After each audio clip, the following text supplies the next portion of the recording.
Alright, just gonna do a quick mic check, make sure my controller speaker is working.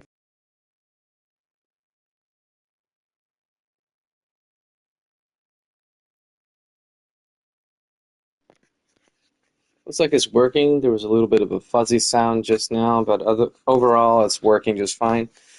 Just starting the day with some dailies first and using up my resin primarily for the Battle Pass stuff, so I'm going to be using it for the gold ley lines first.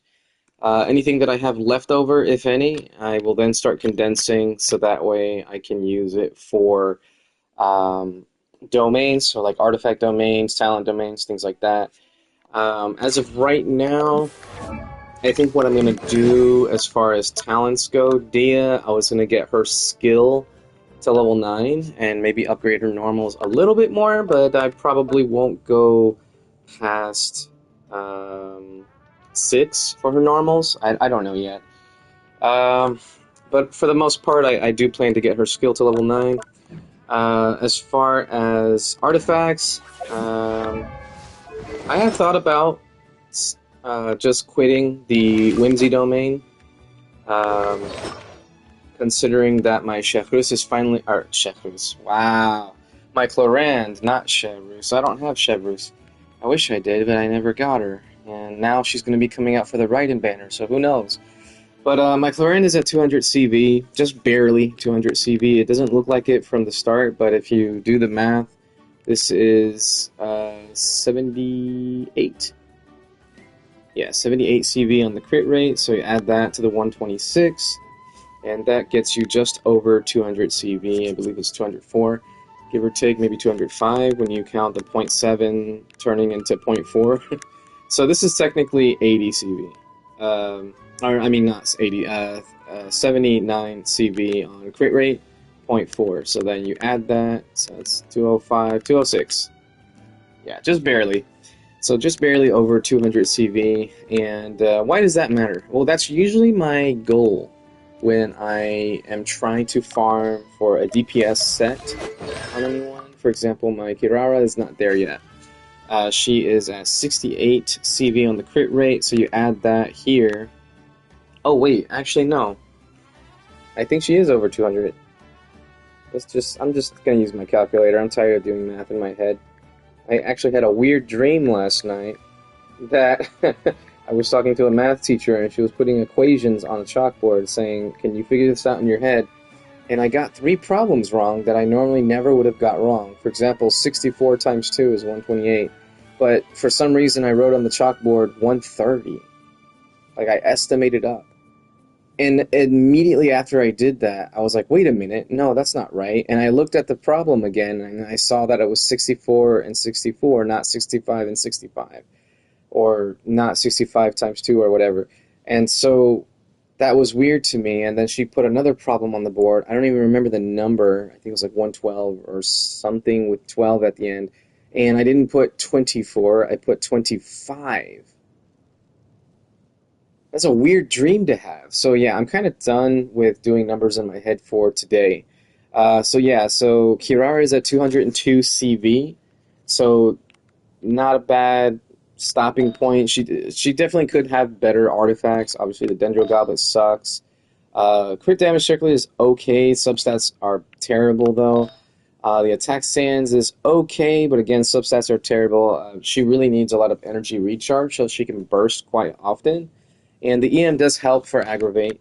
Obviously, I don't have much of any good substats on crit stats on the Dendro Damage Goblet, but at least I have attack percent and energy recharge.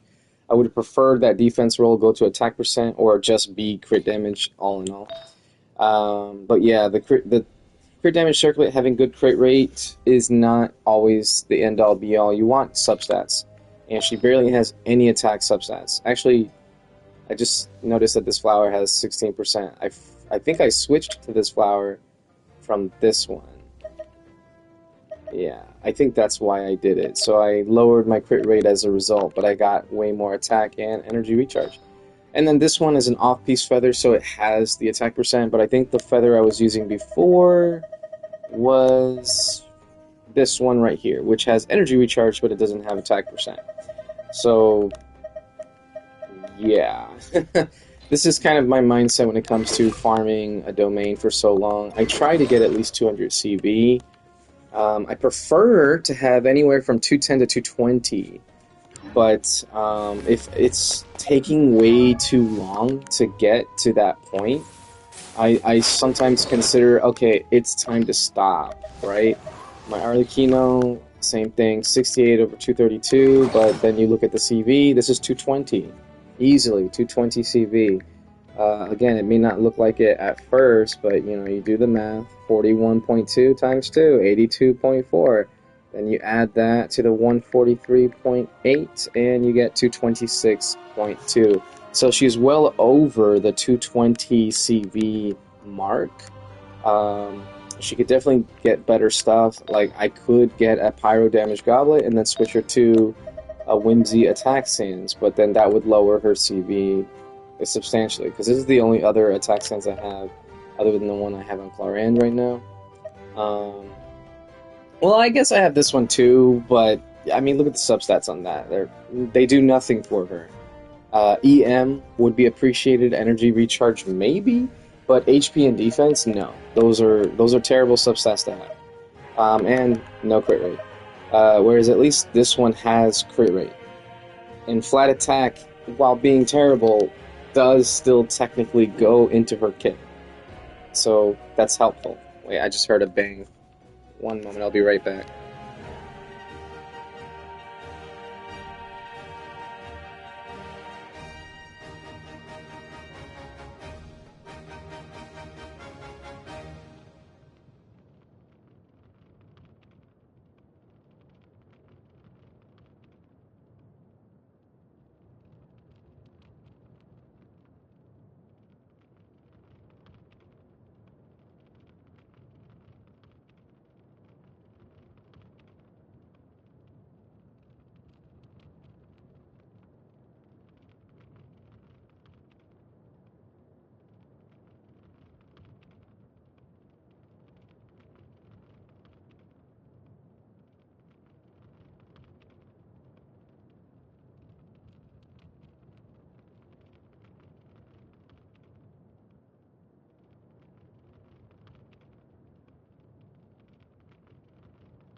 Okay, false alarm. The bang was just something minute and not important at all. What I was saying before is I do have an attack sans. It's not great. So switching from an offset attack sans, which gives me, you know, good crit value as well as EM, or even a little bit, from an onset attack sans that really doesn't have any good attack rolls, or substats. When I say attack rolls, the only reason I would do that is if I got a Pyro Damage Goblet that was offset. And I haven't been lucky enough to get an onset anything for Whimsy. No Pyro Damage, no Electro Damage Goblets with crit. I usually get them with terrible substats and no crit, but I haven't gotten any onset with crit. I even got a freaking Pyro Damage Goblet for the Whimsy. Where is it? It's on my Sara right now, because I think I mixed up some of the artifacts with, like, what's her face? With Dia. But anyways, I even got a Pyro Damage Goblet on Whimsy, of all things, and look at how terrible it ended up being. Double crit! Double crit! One roll into crit rate, and then that was it. everything went into flat freaking defense. So this is where I am with the Whimsy. I even got an upgrade for Noelle on Geo Damage Goblet. Like, what the hell is this world, right? This is like a perfectly rolled goblet almost. The only thing missing would have been attack percent, because she actually does benefit from attack percent as well. But yeah, this is where I'm at with Whimsy, and I am considering to the point of like just stop farming it, but I just can't help it. Like, I want to keep farming this domain. I want to get better upgrades for my Arlecchino and Cloran. I know I can get a better circlet for Cloran, for example. This would boost her so much if I had just 2 more crit rolls on a crit damage circlet. Like, imagine this HP percent was actually crit rate. That would be close to 10% crit rate or over, and her CV would be so much higher. Just but 2 crit rate rolls, that's all it would take. Imagine getting a 6.2 crit roll, which is relatively low, but 6.2. I heard the bang again, I'll be right back.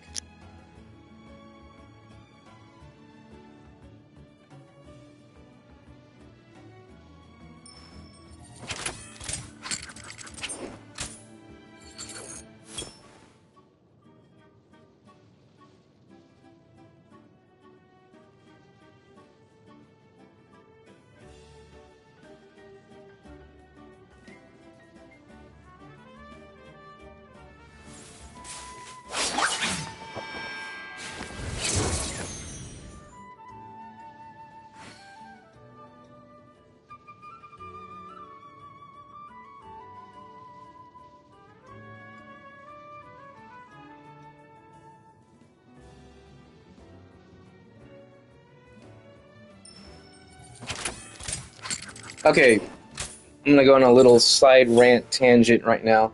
If y'all use those shower heads that you can mount something on the wall to like place the shower head on the side instead of all the way at the top, where like I'm talking about the shower heads that you can remove and you can spray water all around you instead of having to stand under it. Sometimes they come with a little portable hook thing that you can put on the side instead of mounting the shower head in the regular position, which is above you. And the adhesive for those things absolutely suck. It just fell completely off.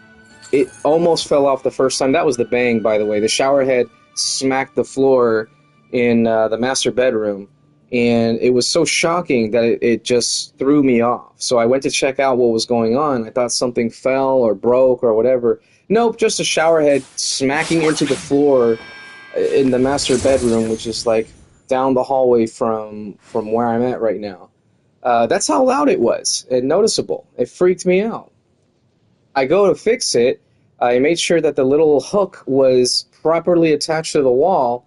I put the shower head back. I come back, start talking about numbers and substats and crit value, and then boom, an even louder smack just freaked me the hell out. This time I knew exactly what it was. I see the stupid adhesive hook thing on the side that was on the sidewall on the floor now. It just fell completely off. Like, what a piece of junk.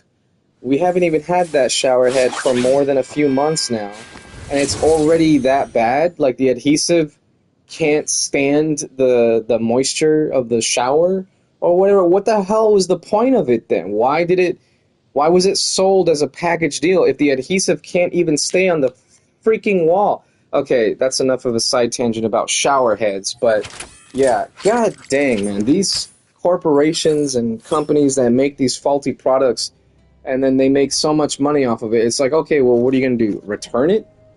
Oh, it's you. We'll send you a replacement within the warranty. What? So it can happen again? What's the point? Stop giving me broken shit and give me something that actually works. I'm sorry. Anyways, rant over. The point I was trying to make earlier is even if I had a 6.2 extra crit rate value on that circlet for Cloran, the 6.2 would bring up the 63.9 crit rate up to 70.1, and then you would be looking at, I mean, 6.2 times 2 is 12.4. So as far as crit value goes, that would already boost my, what was it, 206? I'm going to do the calculator again. I don't feel like doing this in my head. Plus 126.7. So now just add 12.4. Yeah, it would be 218.5. That's much closer to 220. And that's if you lowballed it. Like if you had low rolls on the crit rate and it was just 3.1 times 3, right? That would be 9.3. That would still get me so much closer to 220 CV without weapons or anything. Like I try not to count the weapon, right? Like if I'm looking at it right now, it looks like, oh man, that's way more than 220 CV. Look at that crit damage. No, actually, it's not that great. For the longest time, I was operating under 200 CV on my Cloran because my pieces were just garbage. I was also using a different goblet. I was using the one that Kachin is using right now. Mainly because it had the attack substats. But I decided to finally, I mean, it wasn't that much different, honestly, but I decided to use this one, which I had on Kashing before. Actually, I might have had it on my official. Let me check what my official has. I think it's an attack. Okay, no, this is just the... I think technically this is what I had on Kaching, and I had that Cryo one on official, or not Cryo, Blizzard Strayer one. And then I kind of switched them around because I changed her artifacts. Official was not on two-piece attack before. She was on two-piece attack, two-piece Thundering Fury. But now she's on two-piece attack because I needed to use more of my Thundering Fury pieces for other characters like Sino, which are, funny enough, I don't even have that on Sino anymore. Oh, I do. Well, what the hell? What am I using in Kaching? Oh, I'm now using a two-piece on Kaching. Okay. I was using four-piece Thundering Fury on Kaching before, though. This might look like a lot. Like, oh my god, your Kachin is stacked. Nope. Crit damage weapon. This is why this is important right here. You see, 50% crit damage is terrible. But 73.9 crit rate is pretty awesome. Not gonna lie. But yeah, this is now 146 CV on the... or 147 technically on the crit rate. So it's just under 200 CV. And if this was my Clorand, I would just continue farming the Whimsy.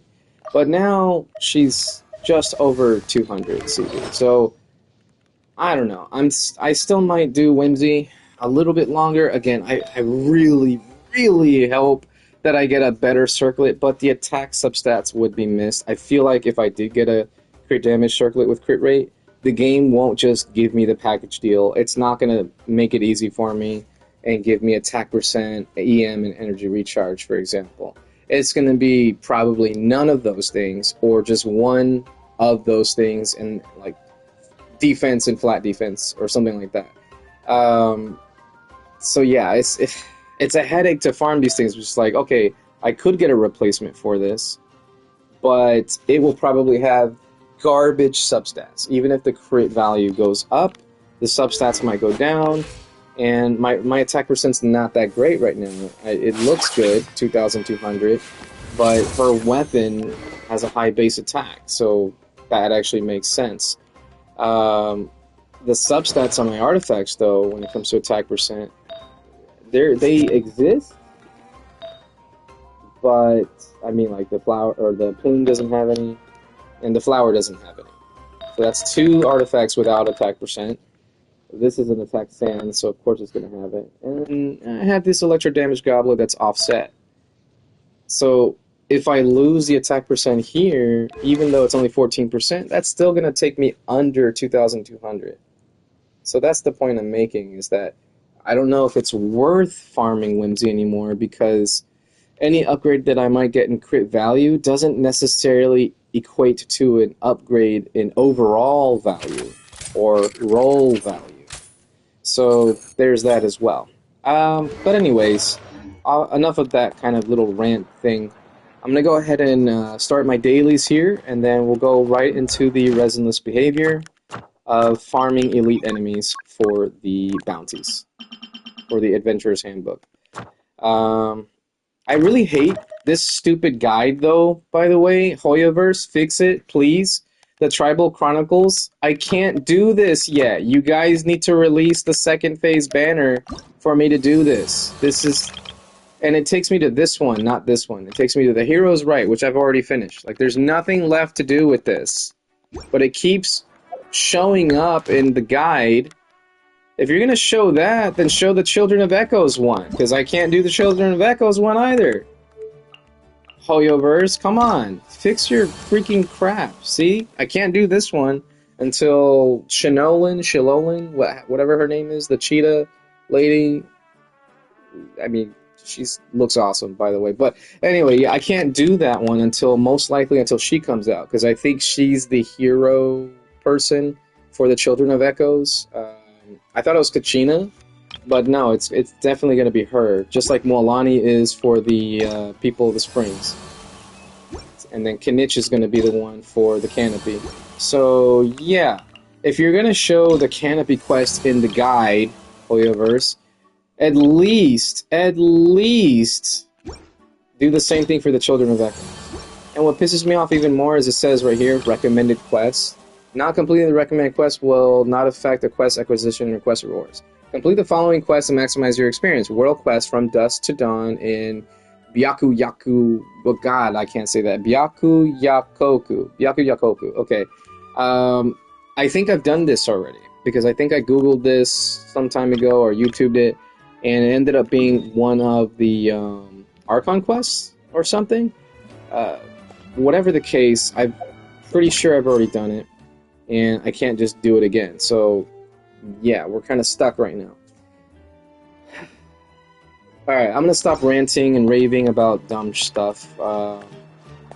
Let's get into it. So I'm going to start my dailies. Let's go ahead and talk to Catherine. Get the expedition rewards. Boom, out of the way. And talk to this guy. Buy some milk. Because I need some milk, I think. I don't know. Probably not. Oh, I'm already over 1,000. Okay. I always just keep at 1,000. Like, I don't care about going more than that. Okay, well, that's done. Let's get that done. So here we are. I need to do 6 more ley lines. Let's go ahead and do the first commission, because it is a... Wait, is it nearby? Oh, okay.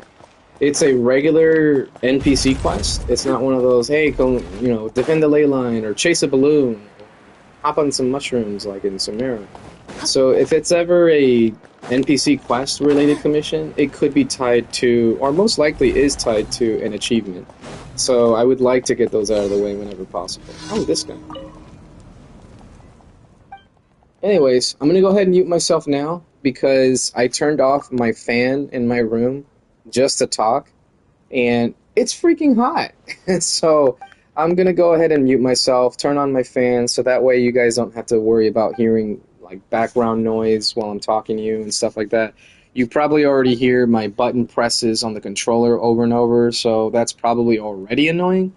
So yeah, muting right now.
Okay, random aside again. Um, just got. Oh, I just forgot to mute my computer there. But yeah, so this is what I was talking about. See, I did an NPC quest, and I got an achievement. I honestly thought I was gonna mess that up because I thought that this could have been something else, the Candlecat mushroom, something I was collecting over and over again. So I just happened to remember the name. But I almost second guessed myself, and I would have ruined my chances of getting that little achievement. So there you go. This is why it's worth doing the NPC quest commissions, because now, boom, 5 primos. It's not that much, but it, you know, they add up over a while. Plus, that's another achievement, so it shows on my completed achievements. Now I'm at 1280. I know that it can go over 1300, so I don't think I'll ever get that high. Who is this? No, reject. I'm doing commission stuff. I don't want to accept anyone just yet. Answer all the questions correctly during the round of Keita's questioning. So there you go. This is just like the one in Sumeru where you have to answer that one guy's questions from like the academia or something. Trace Arch will end soon. Yep. Thanks for the 1,001, I guess. Oh, by the way, you guys, anyone looking to do like get more Primo Gems, do your web events. I'm actually grateful that they show this kind of mail in game because sometimes I don't remember to check my computer or something like that. So this is really easy to get into, I guess. You just click on it, which I can't show on stream because I'm on PS5, but if you click on it, it does take you to a little page where you can then scan a QR code. It takes you right to the event. Or if you just look at the email or mail or whatever in your game, you can then just go to your computer, laptop, or mobile device and just go directly to the website instead, the Hoyo Lab thing. It was right there on the front page, so it was easy to just click on it.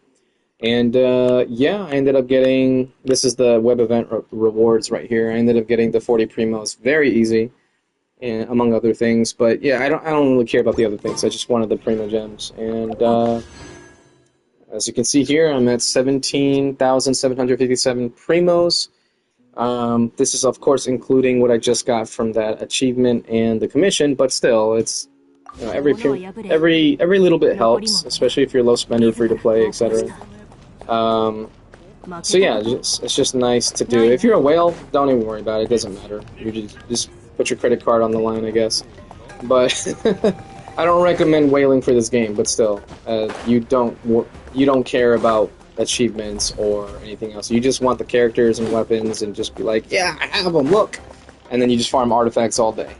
Uh, but for the more casual people, I guess, well, whales would be considered casual.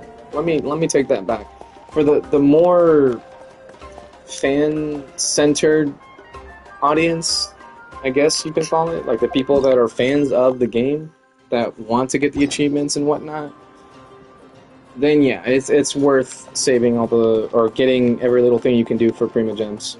But why am I talking about that? That doesn't even matter. I was gonna... God, I have my TV on so you can hear the volume in the background, my fan's on. I should have been muted this whole time. Anyways, let's go ahead and get back into it. I'm going to go ahead and start doing the ley lines now, so that way I can spend my resin. Then I'll do the little Dodoko event thing. It's like Bomberman. Genshin with its originality. Like, every single event is just a copy-paste of another game with a little bit of extra stuff added in for some Genshin flair. Like, come on. The wind trace is hide and seek. At least that was fine, but then you made it Dead by Daylight. Like, I don't even like Dead by Daylight. I've watched Dead by Daylight videos, and I didn't like it. Then they made wind trace into Dead by Daylight. Like, just keep it simple. Just hide and seek. That's fun. Anyway. Just keep going on random tangents. Alright, I'm gonna go ahead and mute myself. That's enough of being stupid and talking about like, nonsense. So, goodbye, but not really, because I'm still here.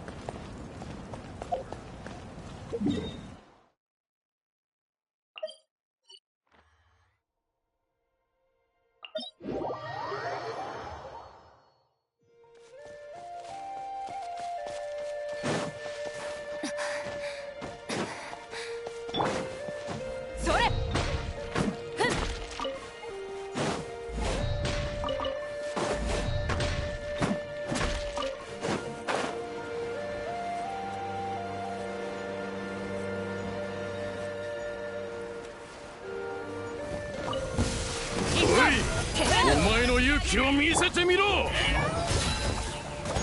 せっ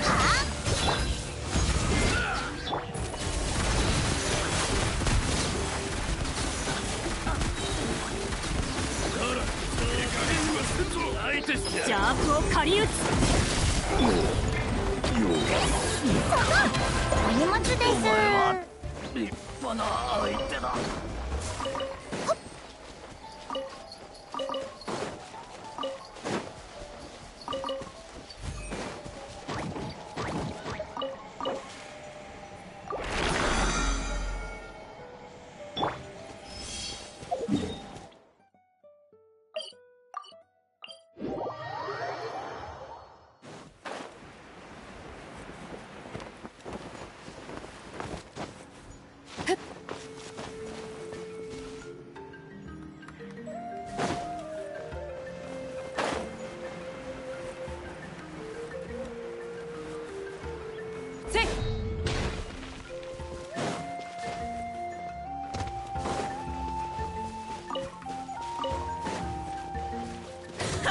手加減出しててあげる。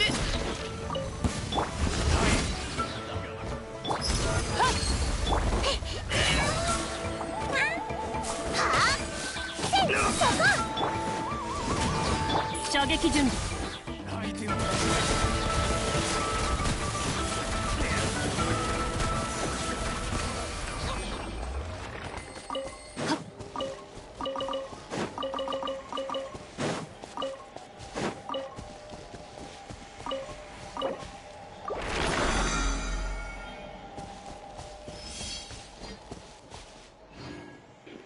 Okay, one more random rant, tangent, thing, whatever. I kind of hate that they gave treasure hoarders as an enemy for one of the gold ley lines. Like, you have all these new, unique Natlan creatures and enemies, and you had to make one of the ley lines treasure hoarders again. Like, can we stop with the treasure hoarders? I got so many treasure hoarder coin insignias, whatever you call them. Like, let's just stop, please. Stop giving us treasure hoarders as the damn ley line enemies. Pardon my French, I only speak English. But seriously, like, come on, look, we have all these Saurians that we can fight. We have those other unique enemies that go, wow. You know the ones I'm talking about, wow. This new weird mini-boss, wow. Those enemies. Like, we could have had that as one of the ley line enemies, but no, we got test subject, or whatever they say, another test subject, I forget what they say.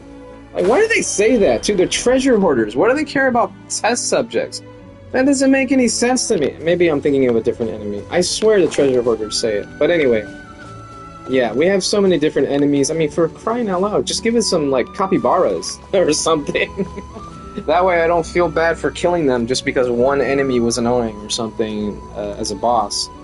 But yeah, plenty of Natlan enemies, and they give us treasure hoarders. I mean, I guess I should be grateful they didn't give us hilichurls. Did they give us hilichurls? I don't even remember. But anyways, yeah, that's okay. That's just another rant that I wanted to get out of the way. Stop giving us treasure hoarders! It's so annoying! I can get treasure hoarders from anywhere else! Most of the freaking events and quest lines in this game are treasure hoarders! Okay, that's enough for me. Muting myself again.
すぐ終わらせてあげる。見せてみろ。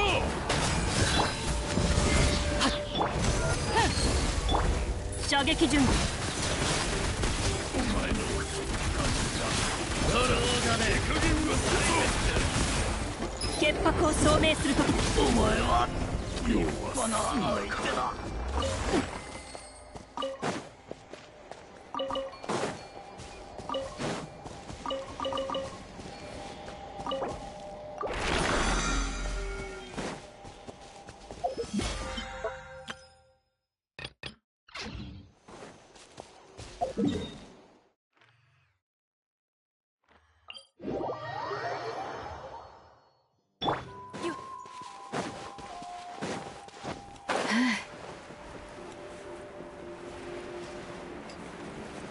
Die, treasure harder!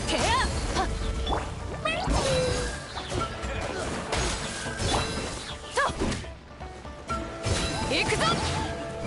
やっ。それ。はあ。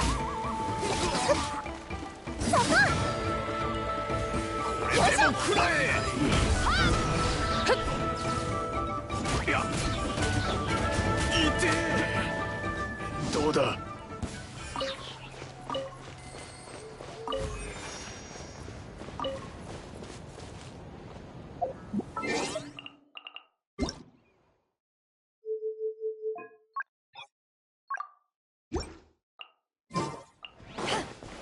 This is the enemy. This is the one I was talking about. Huang.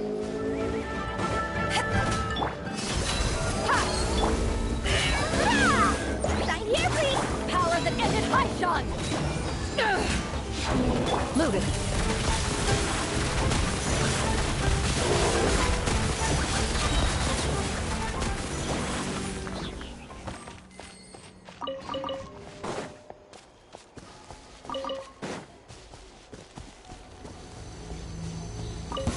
All right, let's finish this fast.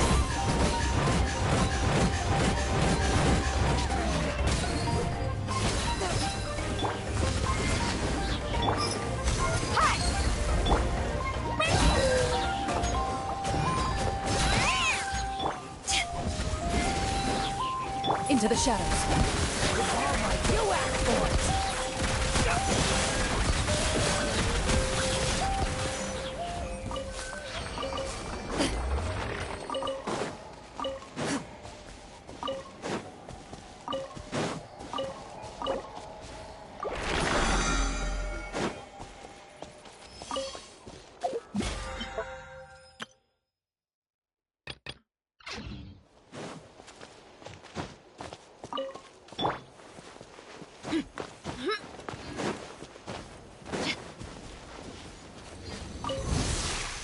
Buckle up!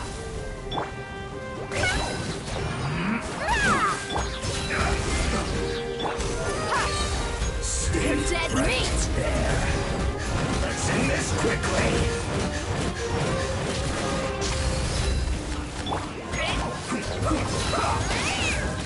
Turn this with a smile! Yes, this is it. Eyes on me! This one's never done.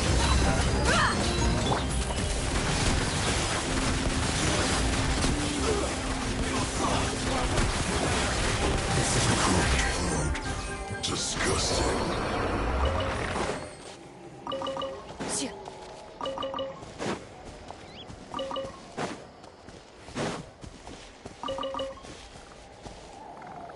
Well, it wasn't Hilichurls, it was Fatui, another common enemy.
I forgot why the Colossaurus was there in the first place.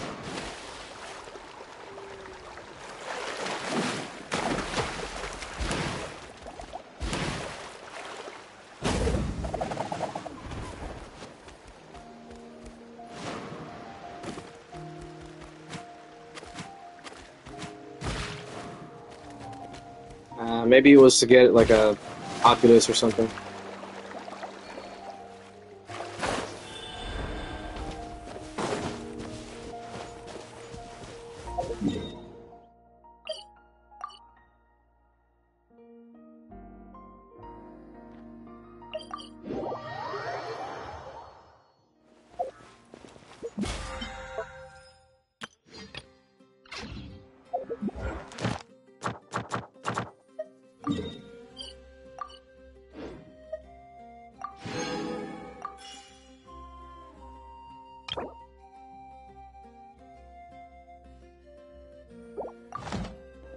Okay, so it does still say over 42 days. Add Astra. Thank you for For anyone wondering what I'm talking about, the long-term encounter points still says over 42 days.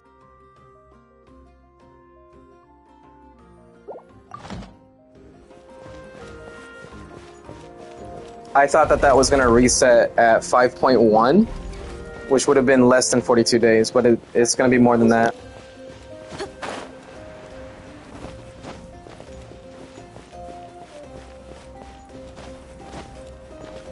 So maybe it'll last the entire Natland season, I don't know.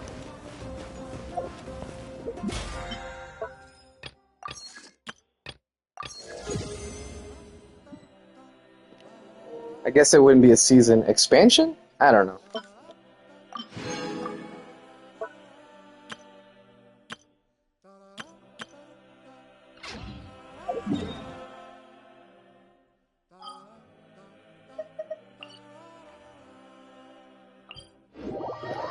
Doroko Bombastic Adventures!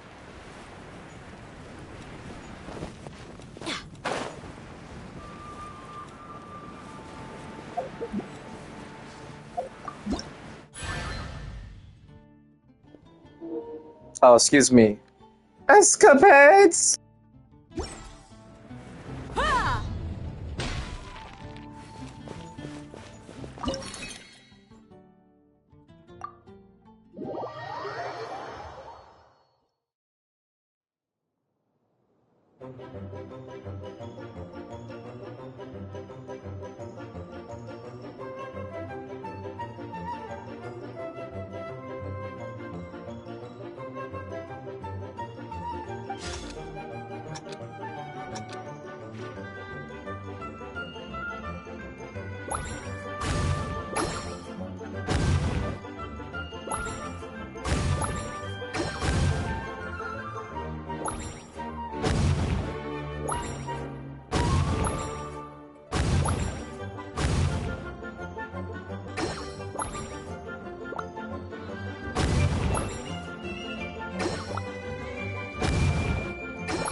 Dang it, I got hit.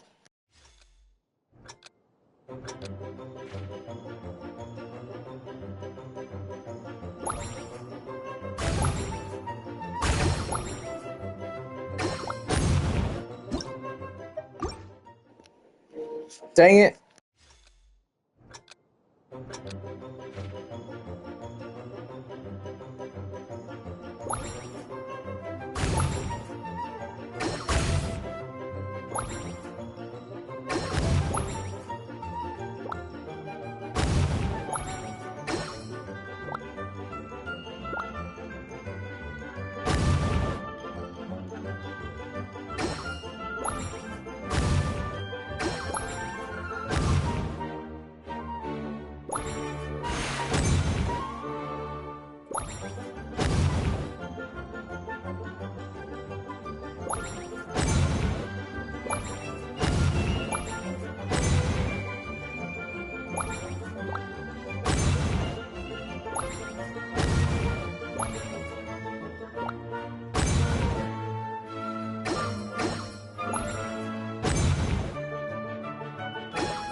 I really am trying to do this without getting hit.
Let me pet the dog, Hoyoverse!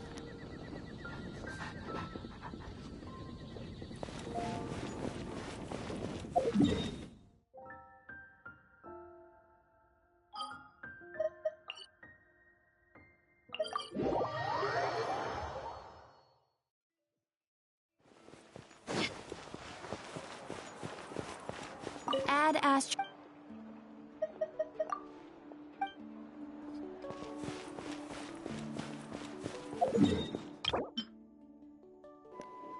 Alright, this is gonna be the last time I do a resin refresh, top up, whatever, until the next patch.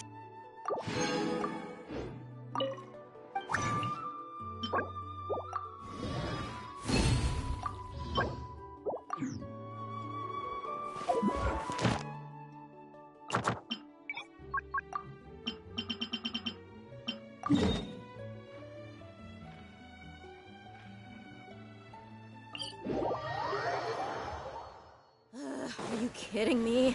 This is even colder than the nights in the desert.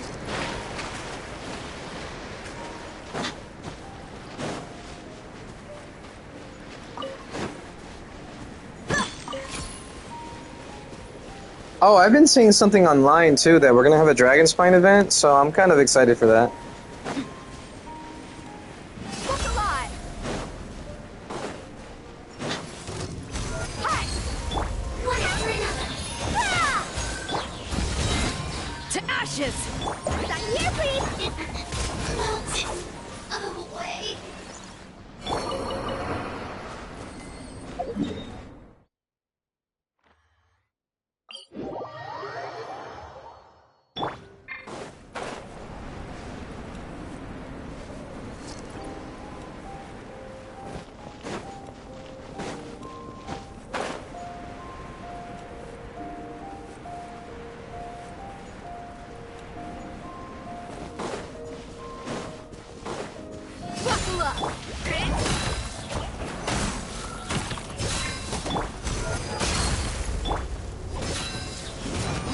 Ready.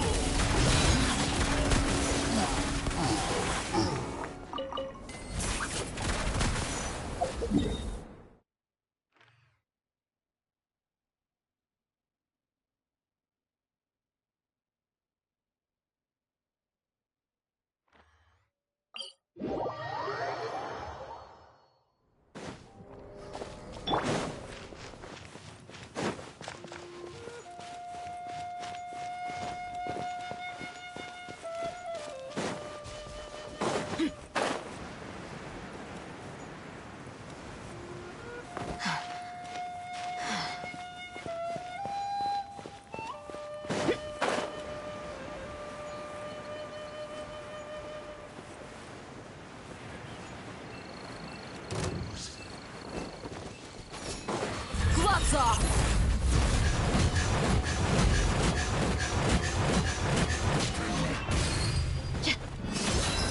Prepare yourself.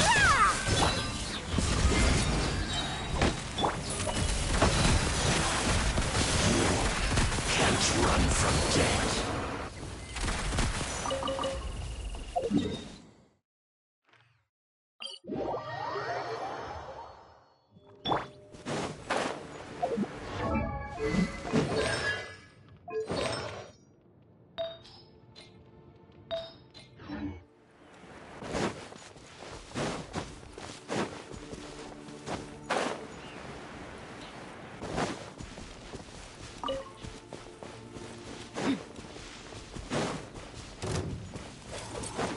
Look alive!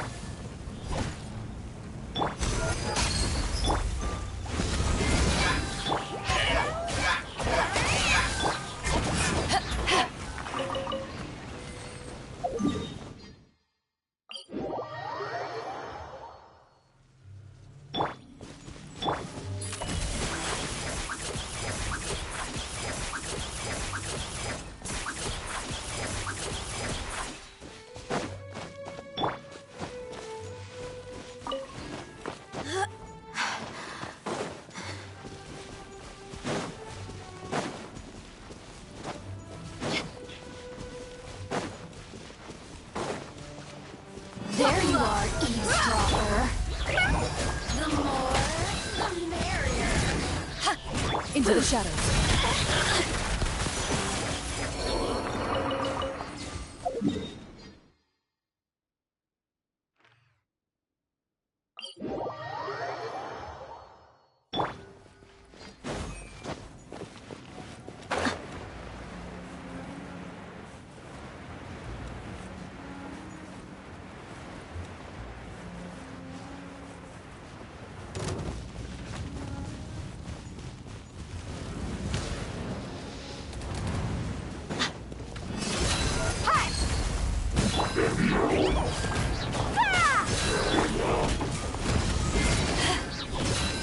Loaded.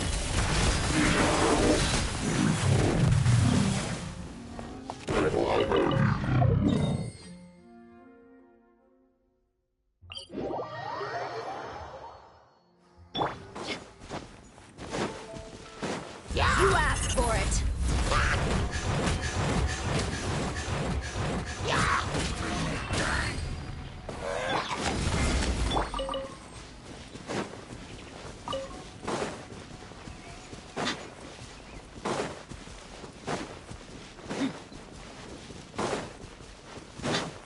Are you here?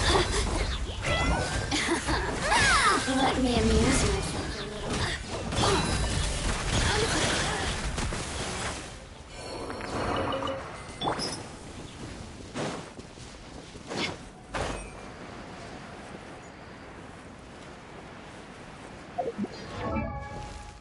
I completely forgot to mention too that my beta just reached 82 If you ever want to off-stream. trade tactics, I'm always ready.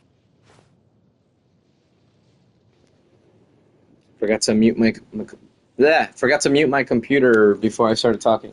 Yeah, she just reached 82, so 8 levels left. We're getting there, almost 90. Not really, but kind of, sort of. Kirara is almost 81 as well, so that's a huge bonus for me. But I really like Kirara. And Clorand is climbing; she's getting there. But Beto is now among my top 4 characters in terms of level.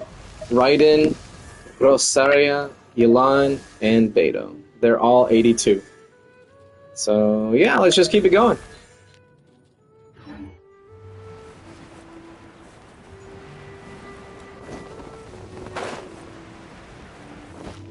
How did I miss that? Let's get it on! Express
delivery! Ready.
Let's get it on!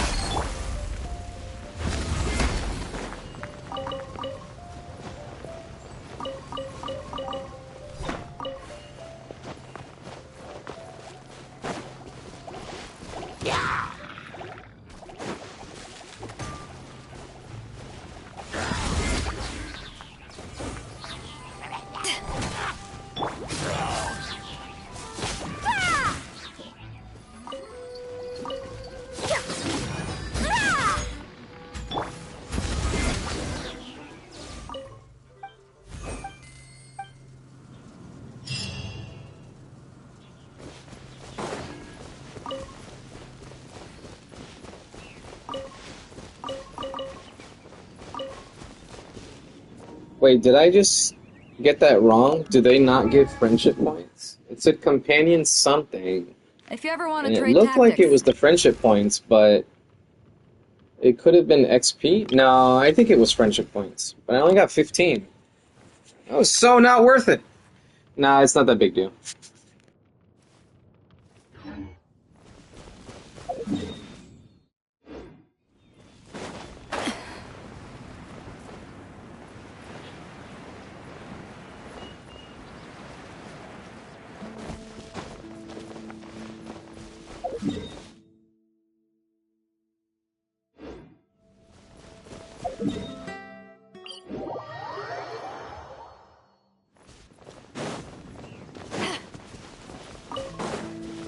Mint!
She missed her first attack?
Alright, you guys done? Can I go collect my mint now in peace? Jesus.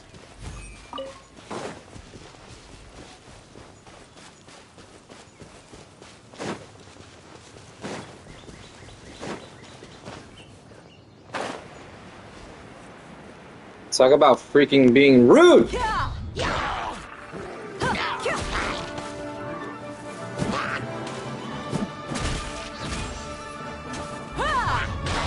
Why does Dia miss her freaking first normal attack sometimes?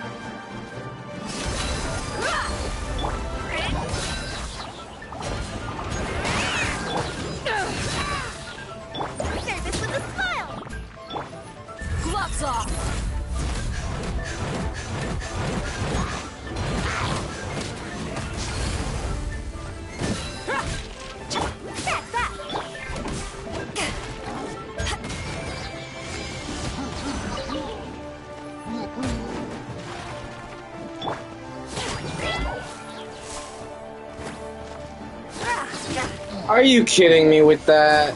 Climbing up the damn wall? Come on.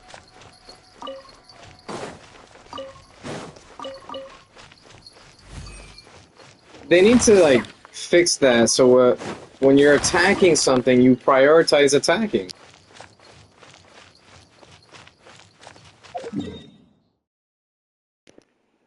I'm fighting a boss, and then suddenly I just want to climb this wall. I gotta climb this wall!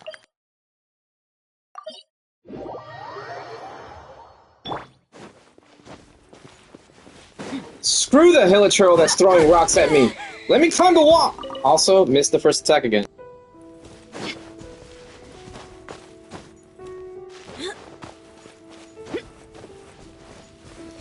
Yeah, Dia's so broken that her numbers aren't just the worst thing about her kit. She misses her first normal attack! Let's get it on! Ha!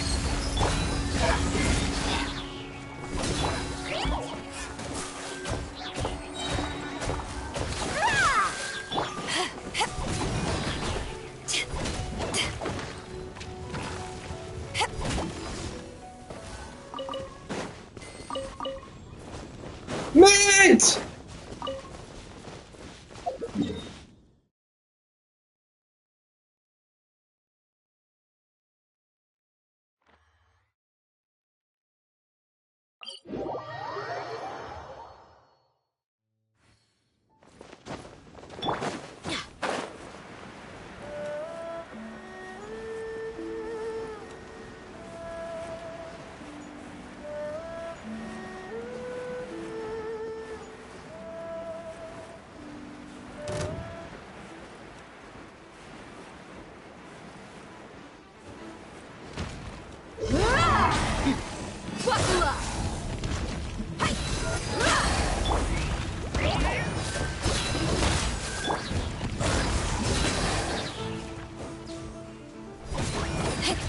Loaded.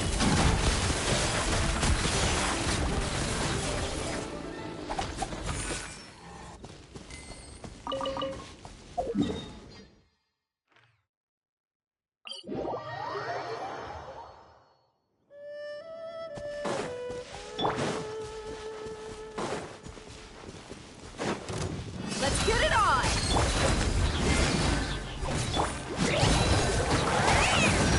Express delivery!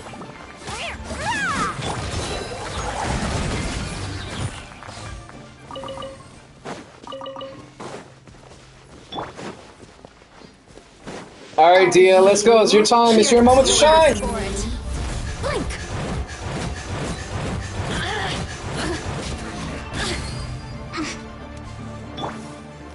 You're a disappointment, Dia.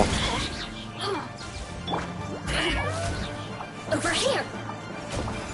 The more you look at me, just once. My Kirara does more damage in a box than my Dia does with her entire burst. That's so sad.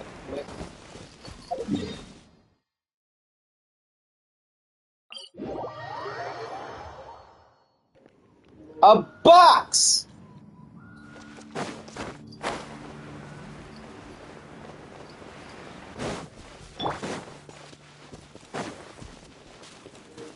Hashtag fix Dia. Buckle up!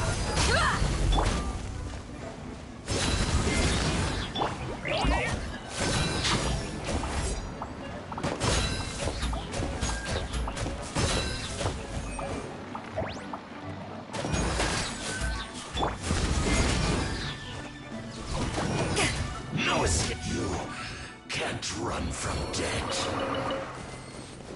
Alright, we all saw it. I almost killed that agent with just Kirara's box. But she climbed the stupid wall. Are you here to play with me? The more, the merrier. Nervous with the fun!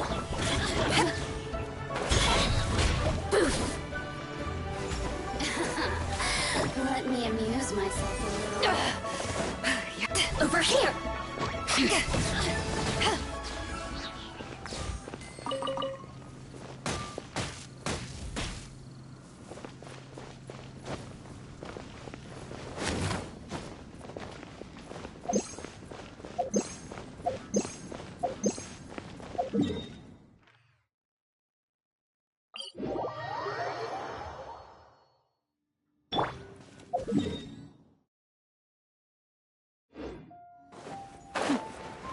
Yeah, there's another agent that I can go fight that I remember where he is. I'll use Diaz Burst on him, see where he ends up.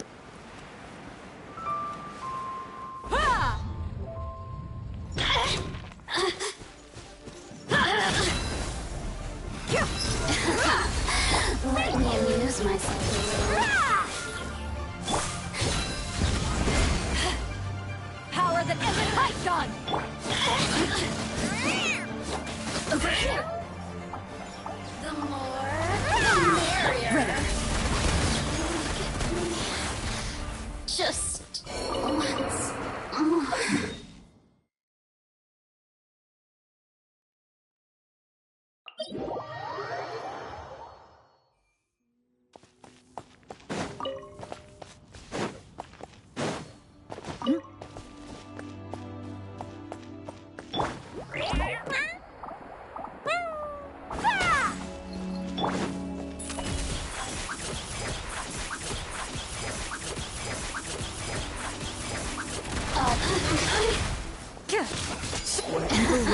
Shoot on sight! Let me amuse myself a little.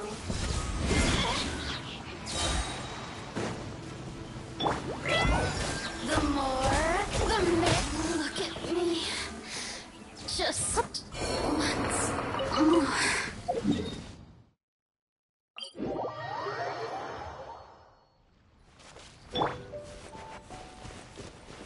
Alright, here we go. Moment of truth. I'm gonna use Diaz Burst on this agent and see if I can get him as low as I do with my Kirara. Into the shadows.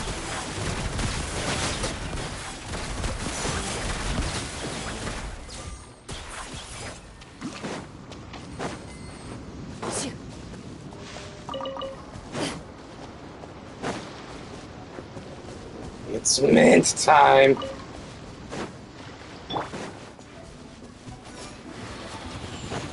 You're dead meat!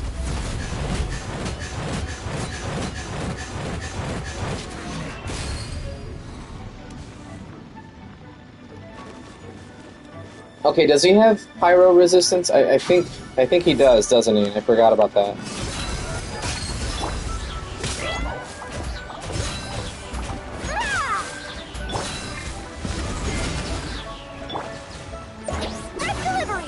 Can't run from death. Okay, I'm gonna test it out on a different enemy next time.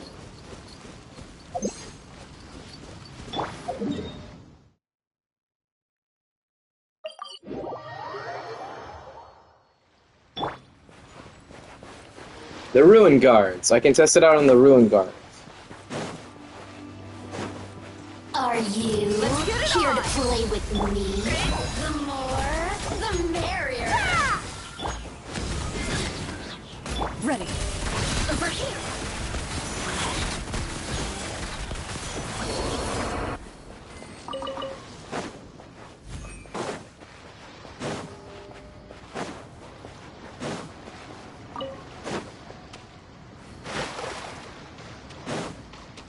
Shoot.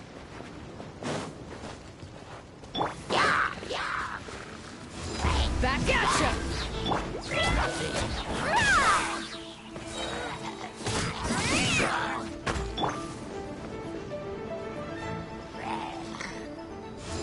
Take this!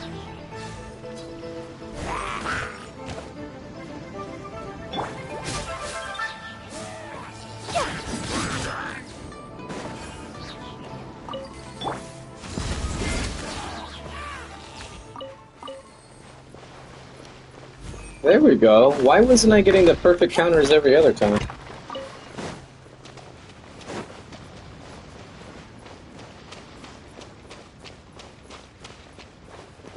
Okay, this Ruin Guard's in water, so I don't know if this is going to be a proper test, but here we go. He would try to shoot me!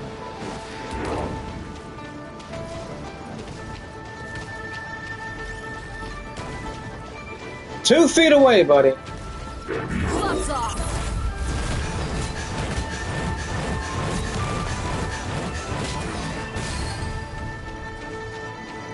Okay, so just over half health still remaining.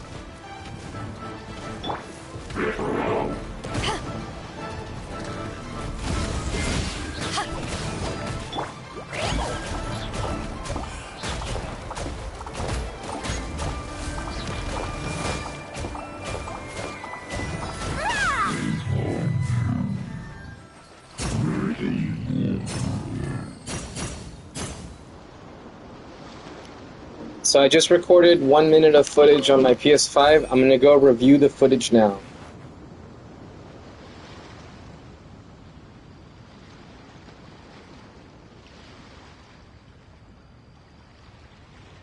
I am aware that I did perfect counter with Beto before I used Kirara, so let's see how much health he had left.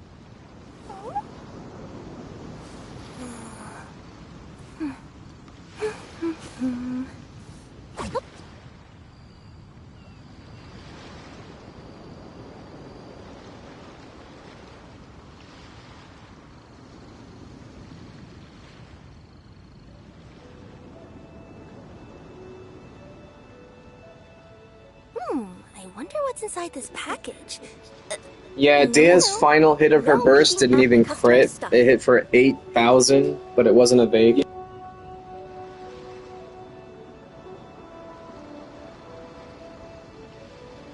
Instead, the pyro from her second to last hit was the vape, and then the water vaporized her last pyro hit. Or something. According to the footage, maybe it was a vape, I don't know. It's just, I don't think her ICD is that fast, so I think her last hit was 15k and that was a vape. And somehow it applied enough pyro that the water from the lake vaporized the pyro that it already had on him. And then the last hit was 8k without critting. So now let's watch the rest of it. Whoops. Okay, I have to redo the whole video now. Ugh. Alright, yeah, 9k per hit when there were vapes, 15k right there, 8k, okay. Just over half health, level 97, Ruin Guard. Then I picked Beto. I messed up that hit, got the perfect counter. Okay, never mind, this is not a good test. Kirara didn't have that much to worry about with the remaining health. But to be fair, the final hit was a crit at 15k. I don't think it was a spread, though. It was just 15k. I think that's what she normally hits. And, the Ruin Guard didn't have, like, hardly anything left. I think another 3k would have killed it. But I hit it with the final hit of 15k. So I think if it had around the same health as when Dea started, the Ruin Guard would have taken more damage from Kirara. But to be fair, Dea was getting vapes, and Beto, I had to apply Electro with Beto, and I perfect countered it, so it not really a reliable test. But whatever.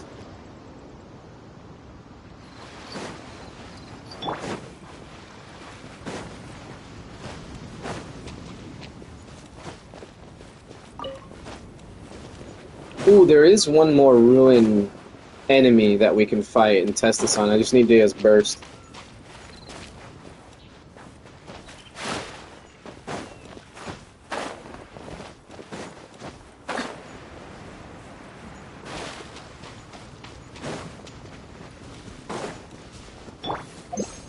Secret Agent Man! Okay.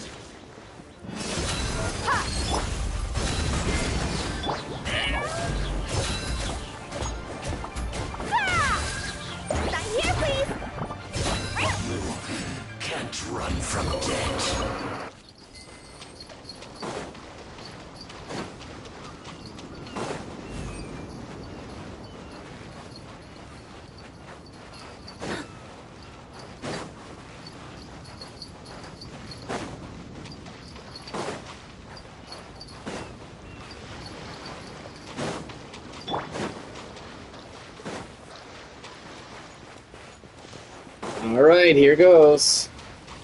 Gloves off. You're dead meat!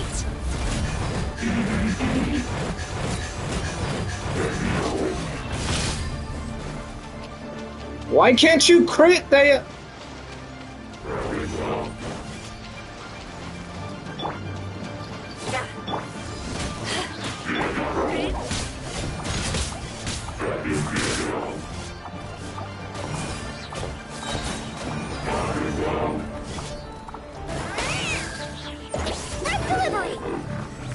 That was a terrible test. I hate that enemy so much.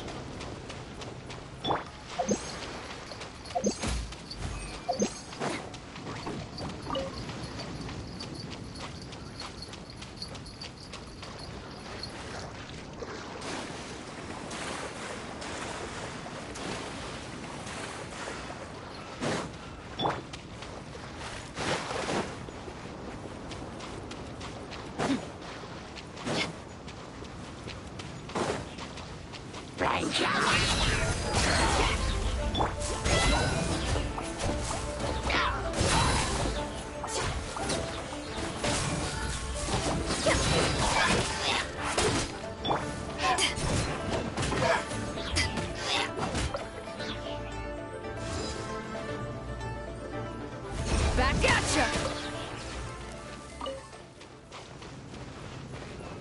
I was really expecting that bloom to go off a little bit sooner.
When stuck on a deserted island, rain is a precious source of drinking water. There's no need for it now, though.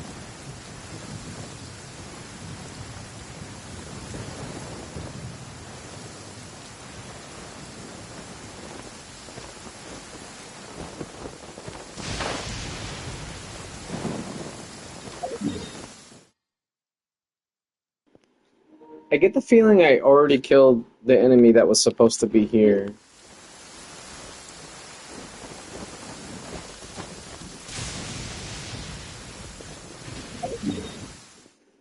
Yeah, I think that was the first Sisson mage. Whoops.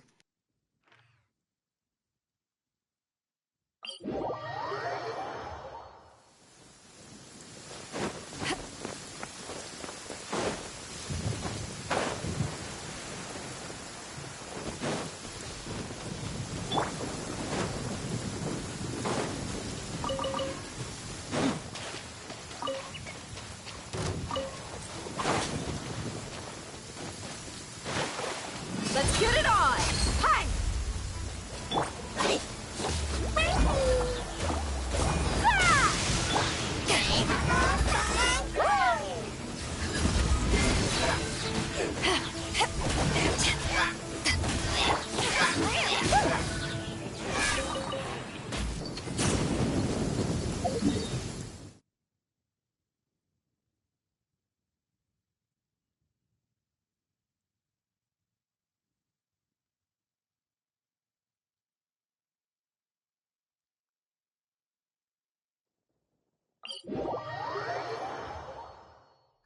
The sunlight feels really cozy.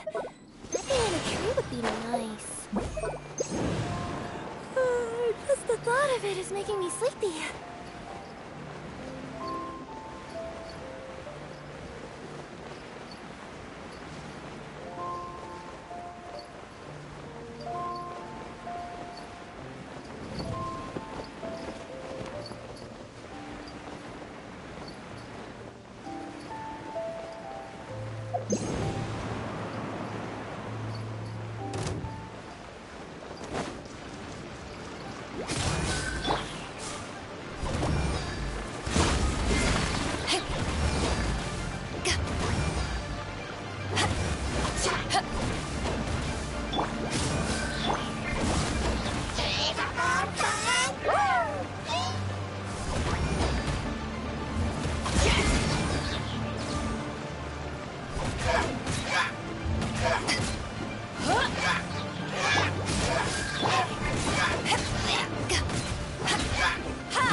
I think I'm misremembering this now.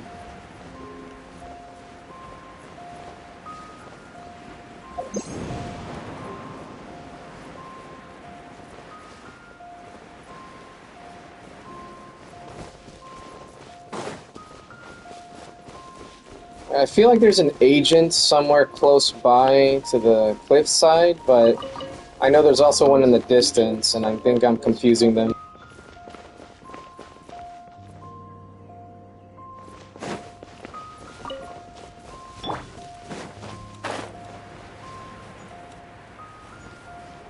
Alright, time to do a test. Let's see if I can, or how far I can get this ruin guard down with Dia.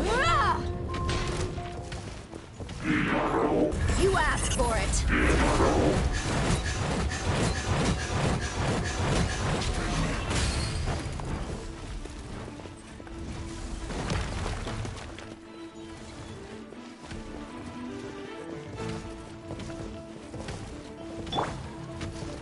Alright, so maybe about a quarter or a third. Let's see Carrara now.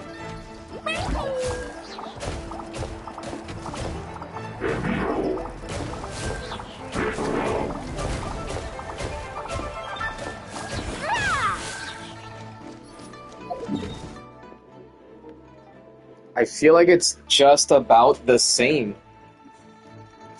That's still not a good thing. Not for Dia, anyway.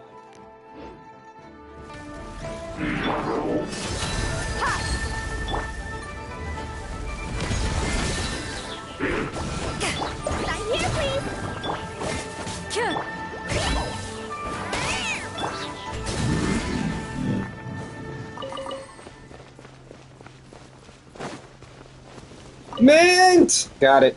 Whew, I got it. It's okay, guys, I got it.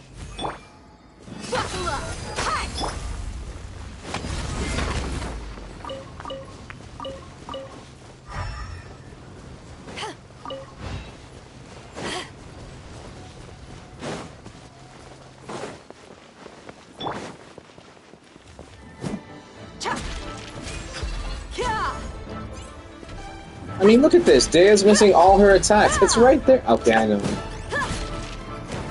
Let's get it on.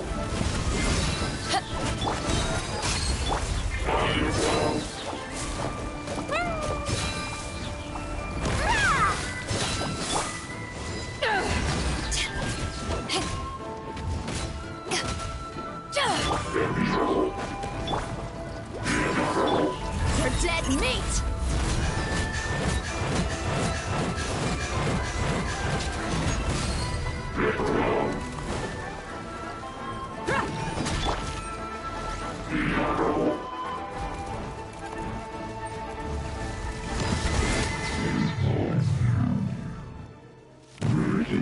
I'm kind of sad. So she was hitting consistently 10k crits. I don't know why she was all of a sudden. But then everything after that was no crits.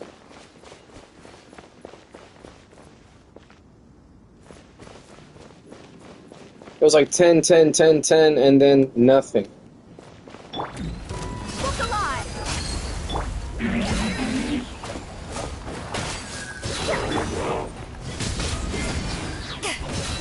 Service with a smile. Into the shadows.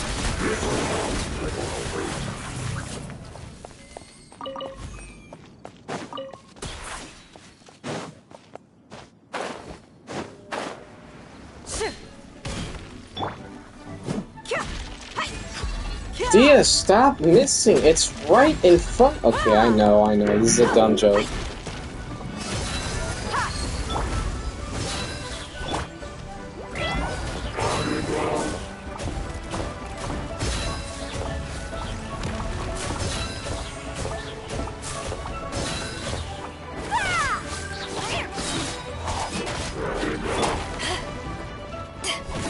Gloves off!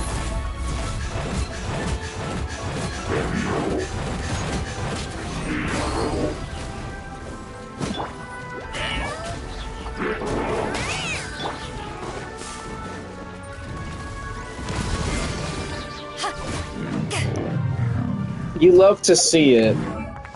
71% crit rate. Misses 80% of her attack.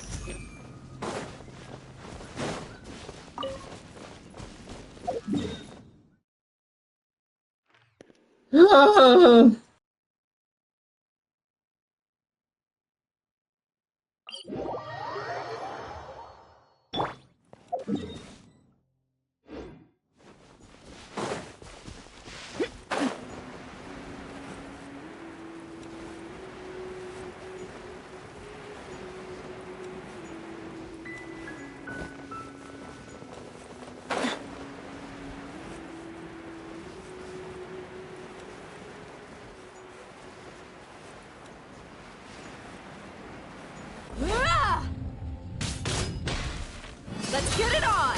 Hi! Stop missing your crits, Beto. Come on.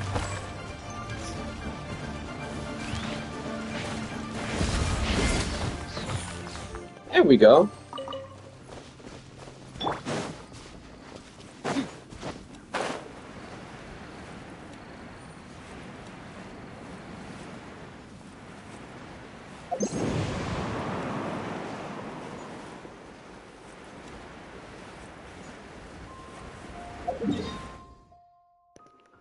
I don't know where I'm going. Okay, let's just go back to hunting the marked ones. Oh, wait, there's two more over here.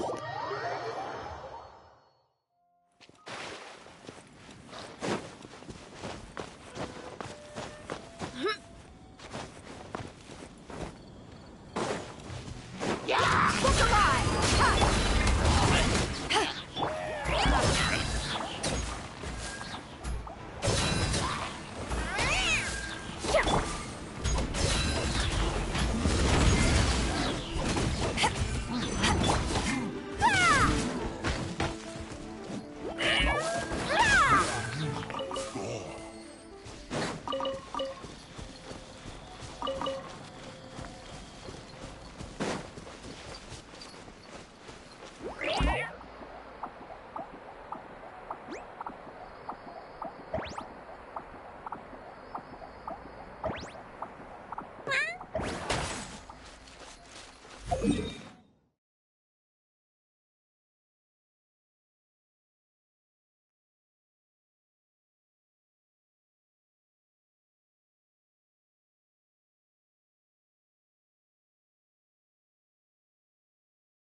Sorry about that. As per usual, just a small disclaimer, if I am not moving for a little bit, I'm probably checking messages on the side.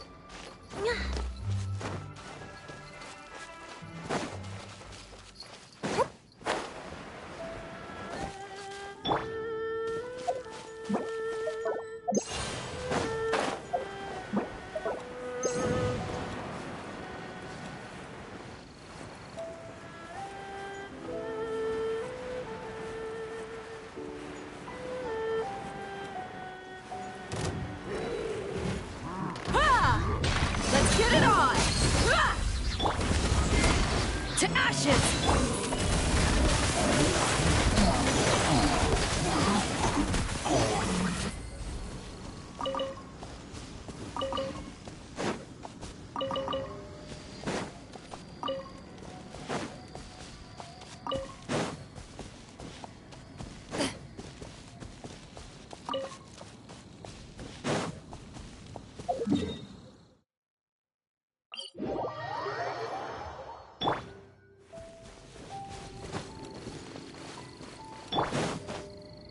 Ready.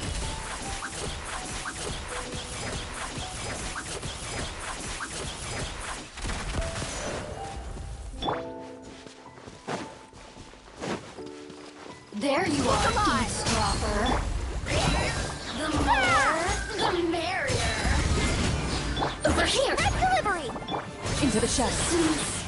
Shine no longer.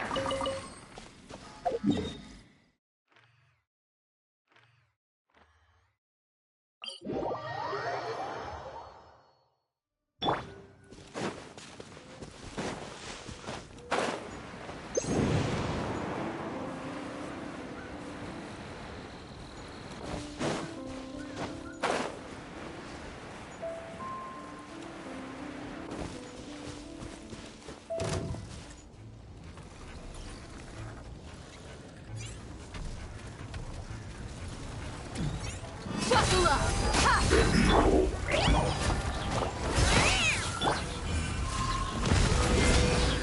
Eyes on me! Sign here, please.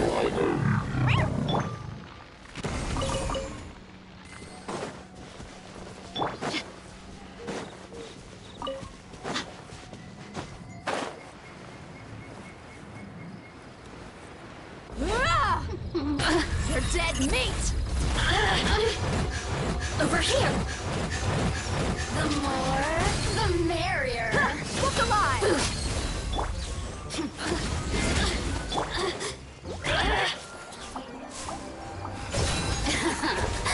Let me amuse myself.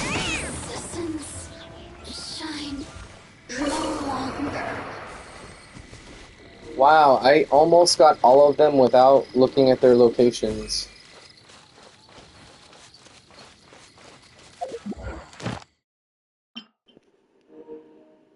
That's what I call real resinless behavior.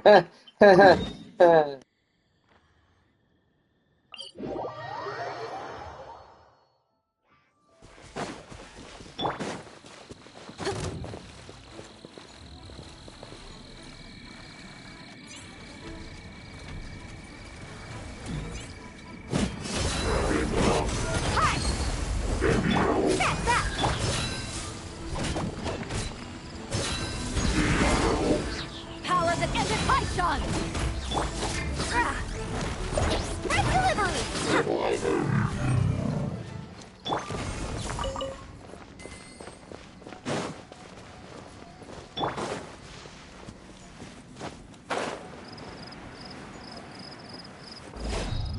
Pay your dues. Let's get it on!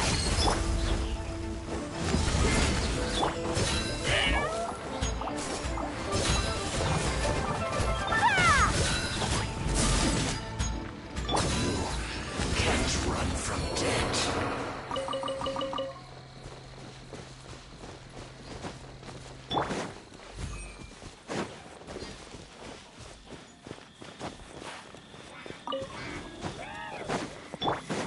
To ashes!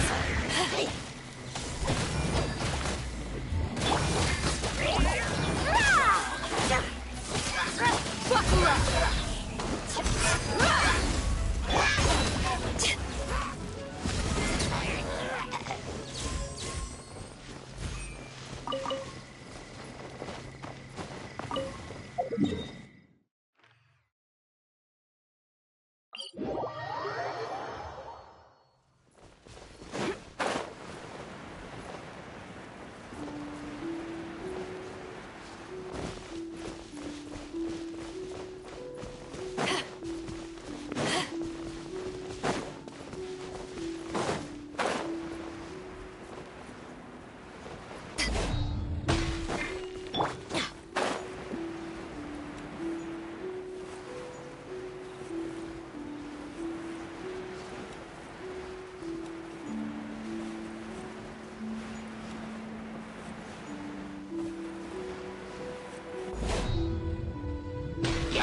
Let's get it on! Ha!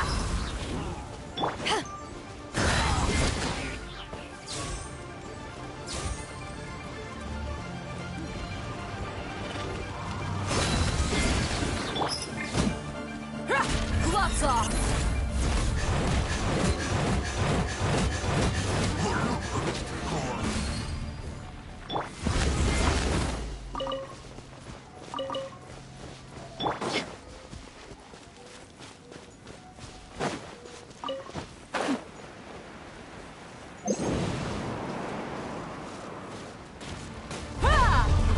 Buckle up!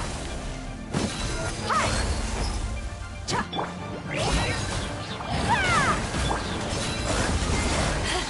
Nervous with the loaded.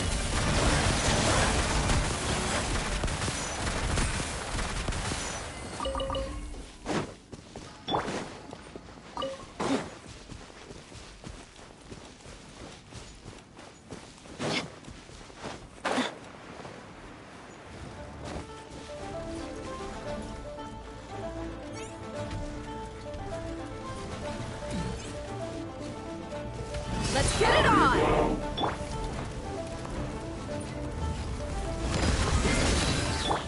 Ha! Ah! Power that ended Haishan!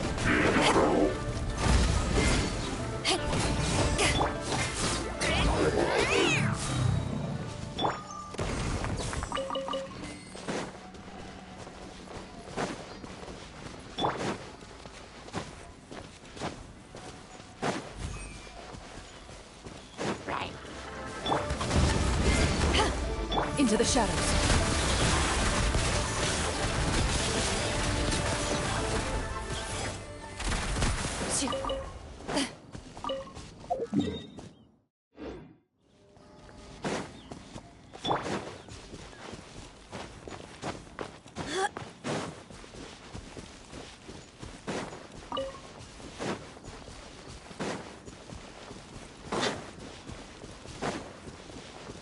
You asked for it.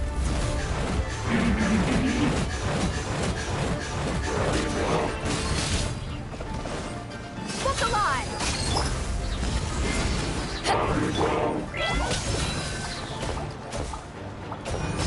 Ah! Back here, please!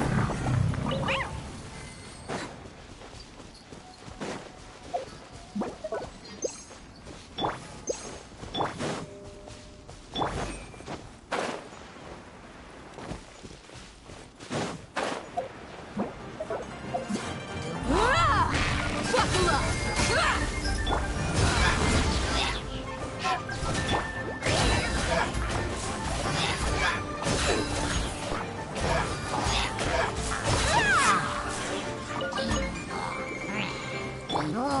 You're dead meat!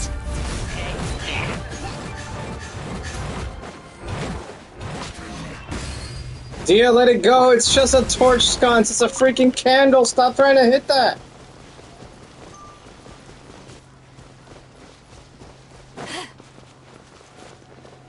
Let me have my mint, Dia. God. God.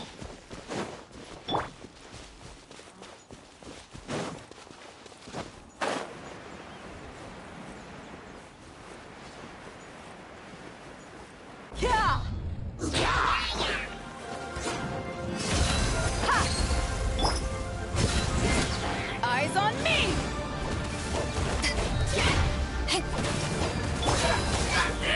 Ah!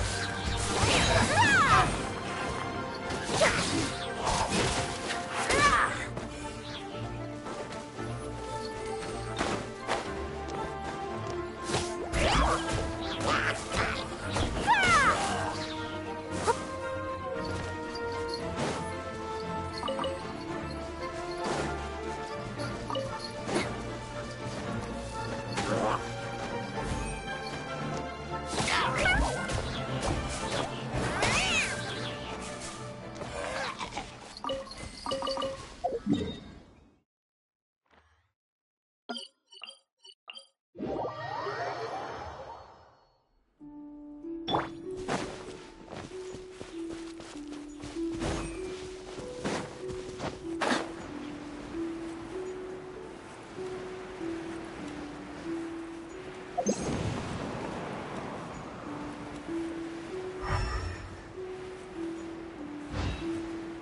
Look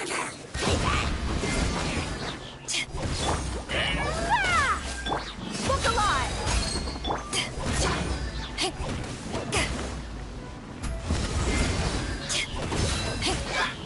Looted.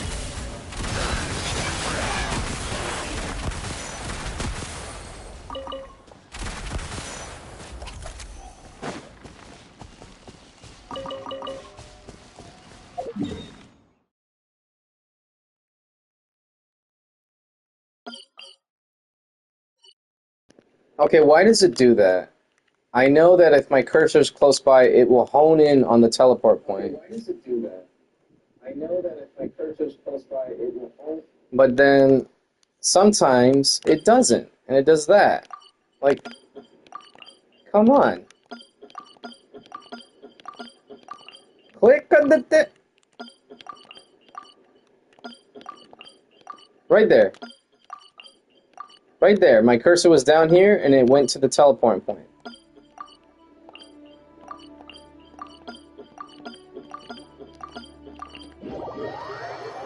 Whatever.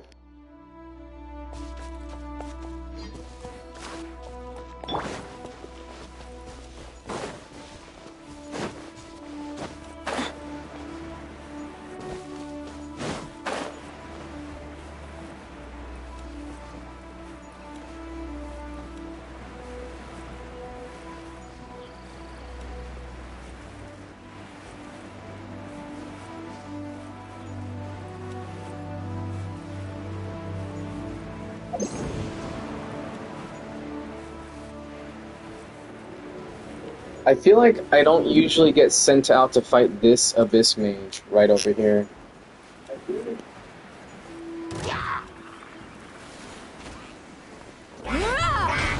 get it on! Ha! Power that ended Python!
Okay, this is probably the last Abyss Mage. After this, I'm gonna go ahead and condense my resin and spend it.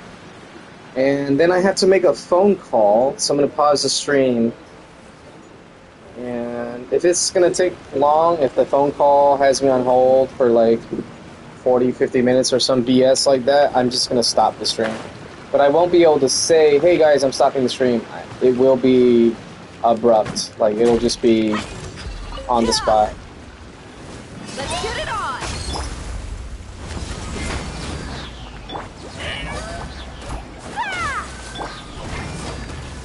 Into the shadows.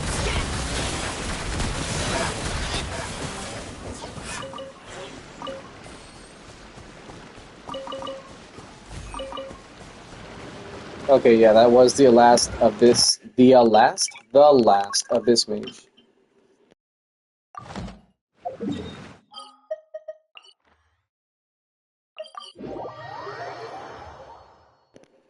It does kind of bug me that in Natlan, when I choose Natlan... Oh, God.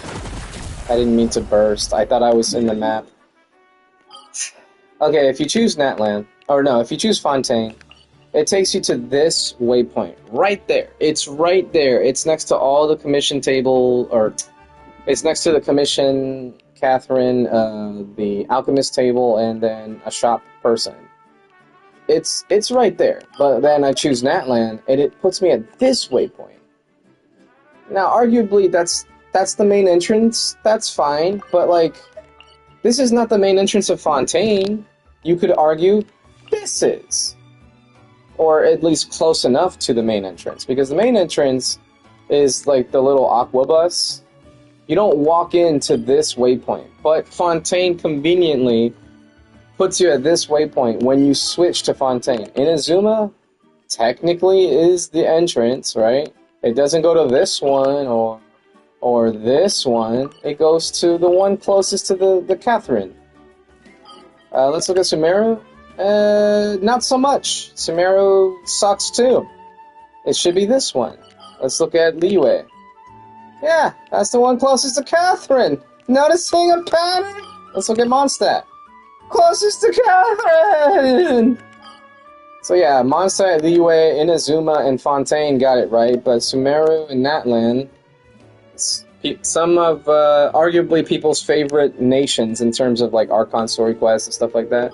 I mean, Fontaine blew it out of the water, but it was a little bit of a build-up. I mean, Sumeru people liked from the beginning, I think. At least from what I can tell. But yeah, these two nations that have like a banger first act, they suck when it comes to teleport waypoints. Yeah, just wanted to throw that out there. Why did I teleport a second time? I don't know why I did that. Anyway, I'm done.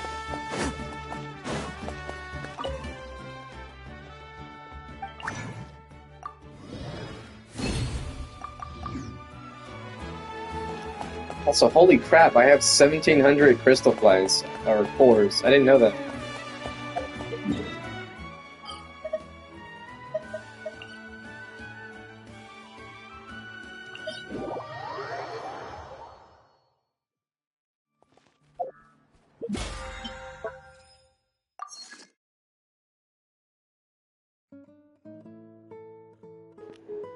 I don't know about you guys, but I really love even numbers. Look at that. 8,000 weekly experience on the dot. 300 Battle Pass daily experience on the dot. Or BEP. It's not really daily, but I really like seeing even numbers. It's just so satisfying to me. I'm stretching. Okay. Alright, let's see where we're at. So I need to do domains, a total of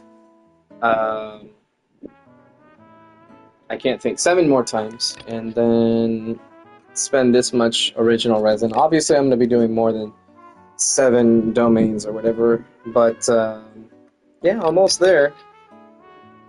These two combined will be 1 more level, and then I'll end at 45. Kind of sad. If there was just a little bit more than this, I would have finished the Battle Pass, but no matter what we get in terms of events, it's always the same. The first banner phase, while the Battle Pass is out, unless you buy the Battle Pass, there's no way to finish it within the first banner phase. It's not really a bad thing. It's just, for me, it's kind of annoying, because I like to be able to say, oh, okay, I spent this much time farming artifacts, so I have this much for the strong box, and all this other planning ahead bullshit. BS. I guess that wasn't any better than saying the actual word. But anyway, it's just a minor gripe that I have, that I can't finish it without paying.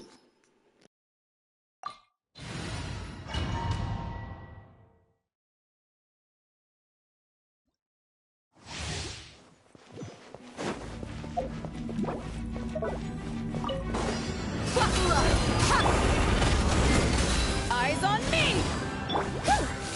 Loaded.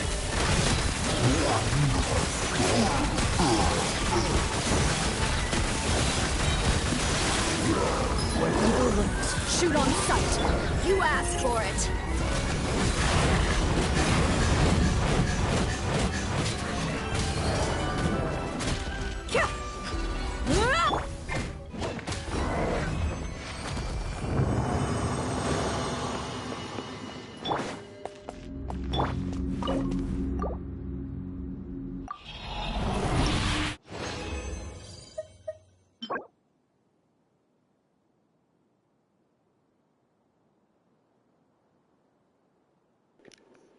I don't know why this locked.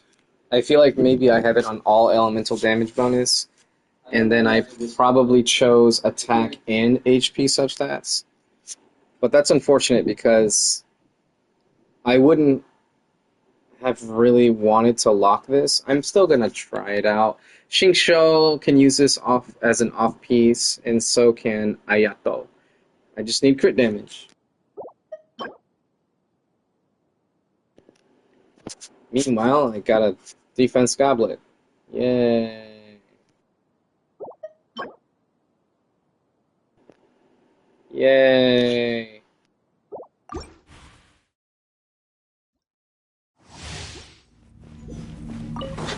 Let's get it on! To ashes! That's that! Into the shadows.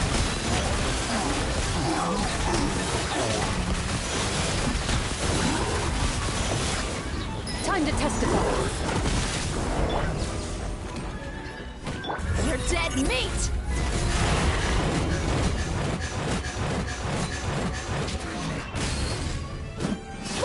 Coming through!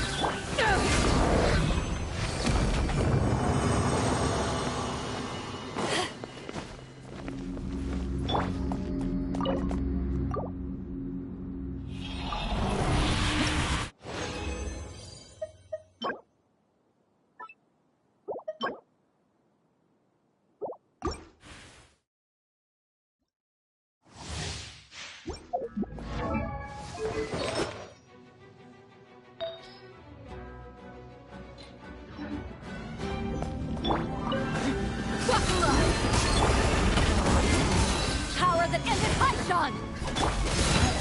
Loaded.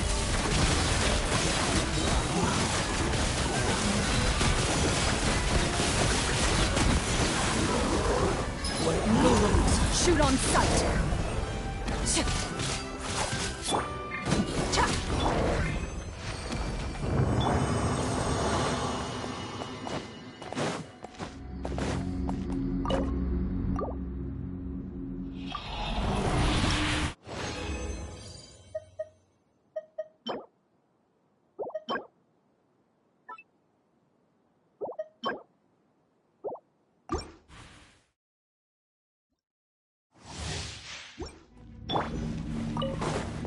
Look alive!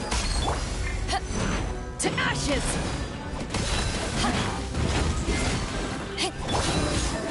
Into the shadows.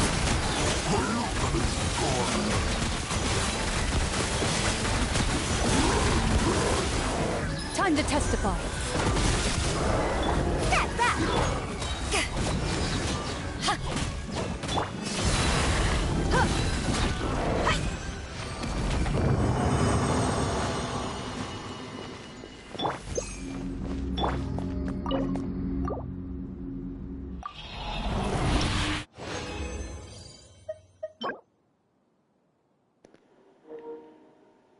Hoyoverse, I say this with so much love and respect. Fuck you. That is all. Hoyoverse, again, I say this with all nothing but love and respect. Fuck you. Seriously, that is all. Hoyoverse, I say no. Okay, I'm gonna stop.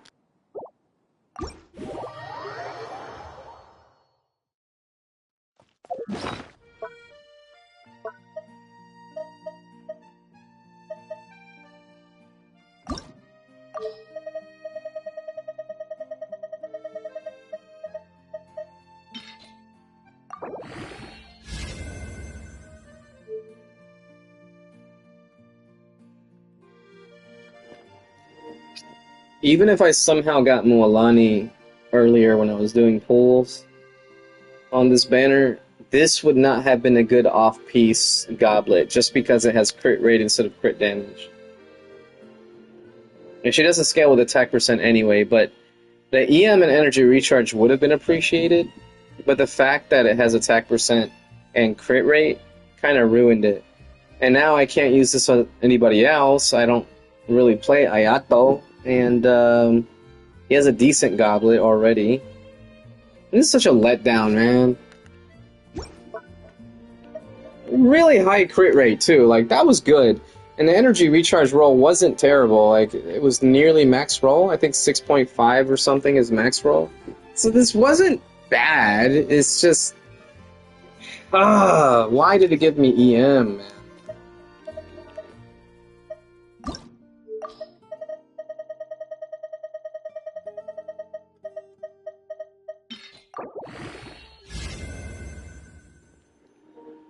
Polyoverse. Seriously, fuck you.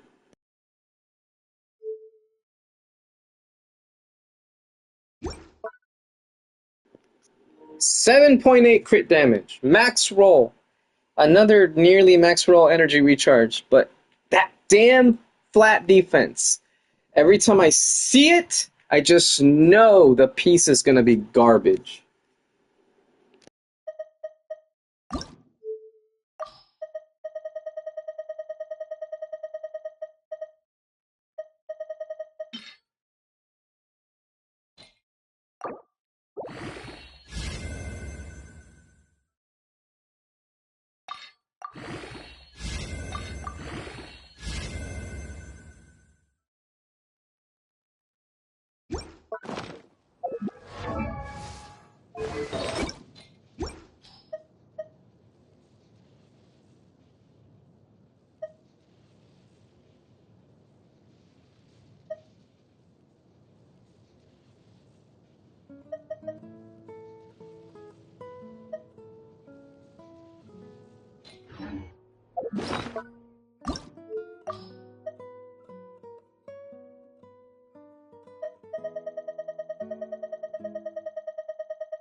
I don't even have enough artifacts to fully ascend it to 20, so I'm just going to use the good old essence, or unction.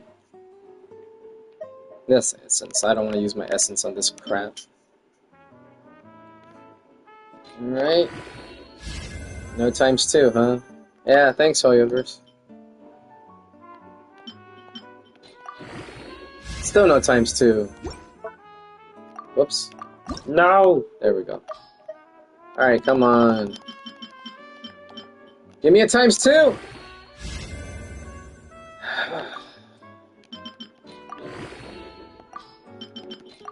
Nothing? No, nothing. Okay.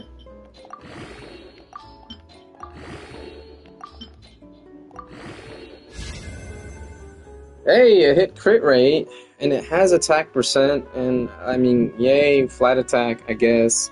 So this is an upgrade for anyone using this set that I mean, I wasn't really using. Anyway. Wanderer has an upgrade, I guess. Yay.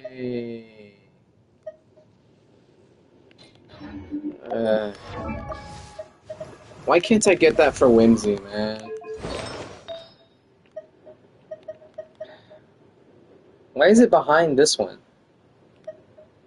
Technically, this has way better roll value with the energy recharge and attack if I was using this on someone that could use it, but I don't have Emily, so... I mean, I'm gonna keep this circlet, though.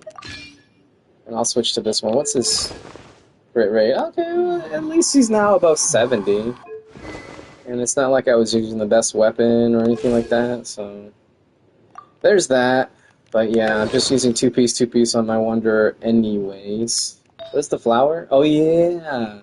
Look at this awesome flower! Why can't I get something like this for Whimsy? Like, just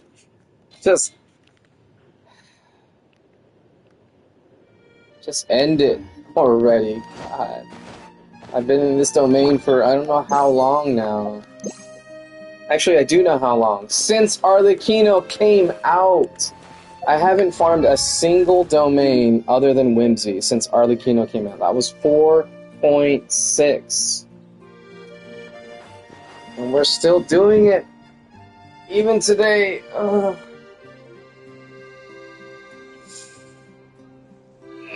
Big stretch. Big stretch.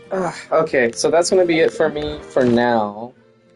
Um, I'm gonna go ahead and pause the stream. And once again, if I don't come back and the stream just ends abruptly, it's because the phone call that I'm going to make right now, which is a really important phone call for me, I'm probably in some kind of waiting line, queue, whatever you want to call it, and it probably told me, you're next in line in the next 45 minutes. And I'm not going to pause the stream for 45 minutes, but if it's like a quick call that gets me straight to a representative, blah, blah, blah, blah, I get it dealt with, and it still could take like 20 minutes, but if it is quick, I'll be able to jump back on right away. But realistically, I'm looking at the time right now. Maybe I should just end the stream.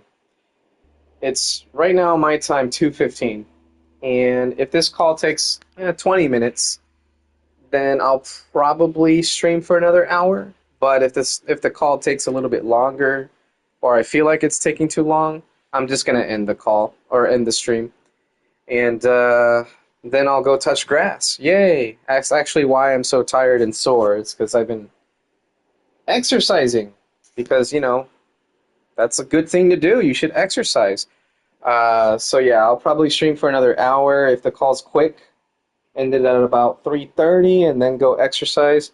If the call isn't quick, I'm gonna end the stream just right away and go exercise, and I'll come back and start streaming again. So if I don't see you for another couple hours, or if I don't see you for another video on YouTube, that's why.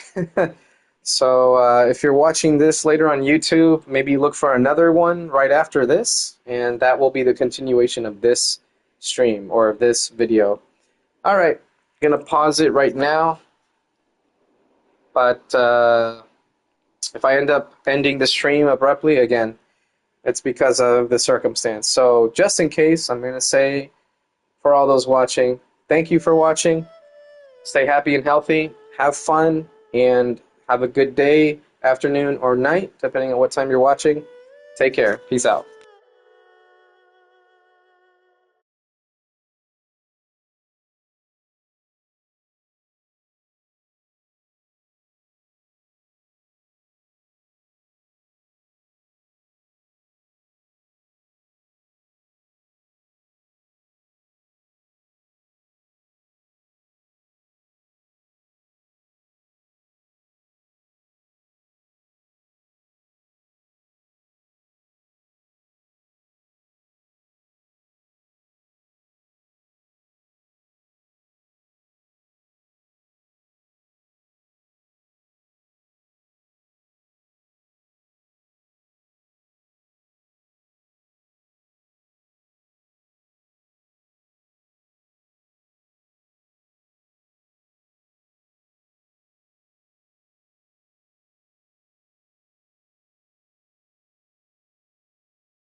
And we're back, sort of. Um, so the phone call I just made, unfortunately, I was in a very long queue. Uh, just to explain a little bit of details about my own personal life, not that it matters, but I am currently doing unemployment claims, weekly claims, while looking for work. I've been looking for work for the better part of a year on and off. I was putting in something like 10 applications per month, if that that's putting it lightly. It was a lot more than that, but there were some months where I wasn't even trying anymore. I was getting kind of not fatigued from putting in application, but more just like getting depressed from the amount of applications I was putting through that just weren't getting any responses, and as well as the ones that I was putting through that was getting response, but it wasn't for interview or hey, you're going to the next level, and then they're considering your application even more, or no, it was just straight up decline, not decline, but I don't unaccepted. I don't know the word where they reject your rejection. Yeah, they rejected my applications. So some of those places didn't even allow you to put a resume in, and I swear the ones that did, they probably saw my resume. I'm not trying to toot my own horn here, but I have more than 20 years in customer service experience, and on top of like all my other job experience, some employers might see that as overqualified, especially if you're going for something close by, like retail or something like that. Like I really just want a job, and I can't get in the door if people are going, oh, this guy has way too much experience. You should try to apply for something bigger. Well, I would if I had a car, if I had like more dress attire. Like all I have left in my wardrobe since moving is casual clothes. I don't even have enough money to go out and buy a completely new wardrobe to work at a bank or something like that. But I will, I will drop the money if I need to, and use up whatever's left on my credit card if I absolutely need to, just so I can get in the door. But I need the opportunity to even get in the door, and I haven't gotten that. So here I am doing unemployment stuff. And so calling their office at this time, they close at about 4:30, so I figured now would be a better time at the latest. I meant to call a little bit earlier, but I lost track of time. And so here I am, just waiting to get a call back now because the phone call itself was taking too long. It didn't say, hey, you're in line, 45 minutes, 50 minutes, whatever. It actually said, hey, it's taking so long that we're going to put you in a virtual queue and we'll call you back. The callback could be anywhere from 2 to 3 hours from now. So I could be outside walking a trail, because that's what I've been doing lately. And then I get the call, and then I won't have any paperwork or anything on me. So I'll have to just rely on memory for like the PIN number that they give you and all this other stuff. And yeah, that'll be extremely inconvenient. If they call me within like 2 seconds from now, that will be awesome. On the bright side, though, it did say that if I miss their call, they'll try 2 more times if it's in the same day. Or because it's after 2 p.m., if the call wait time is just way too long, they'll try to contact me early morning tomorrow. So at least that's something, because I really need to get something straightened out with them. The only reason I'm even filing for unemployment is the previous employer I was with went out of business. But then they're in business again now, so me saying on my unemployment information, hey, the reason I was let go is because they went out of business, may look strange when they look and see, hey, wait, no, this company is in business right now. This guy lied. So I would really like to straighten that out with them. Yeah. So that's my situation right now. That's why I'm trying to make this phone call. I tried yesterday, but I was just a little bit too late. I didn't know that their closing time was 4:30, and I was right at like 4:25 or some really close call, whatever time frame, whatever.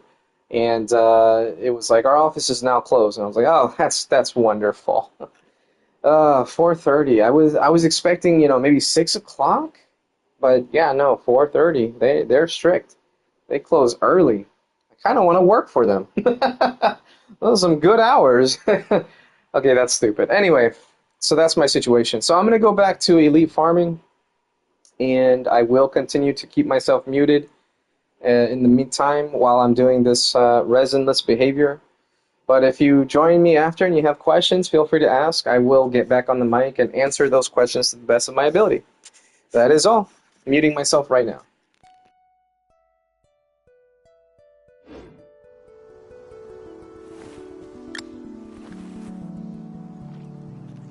Oh, one last disclaimer. If I do get that phone call while I'm streaming, I'm going to mute myself, stop what I'm doing, and probably just stop the stream without saying goodbye.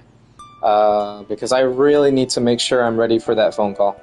Okay, that's it. Now I'm muting myself again. The desert's a tough adversary, but at least it doesn't hide anything. What you see is what you get, and whether you take on the challenge is entirely up to you.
Gloves off!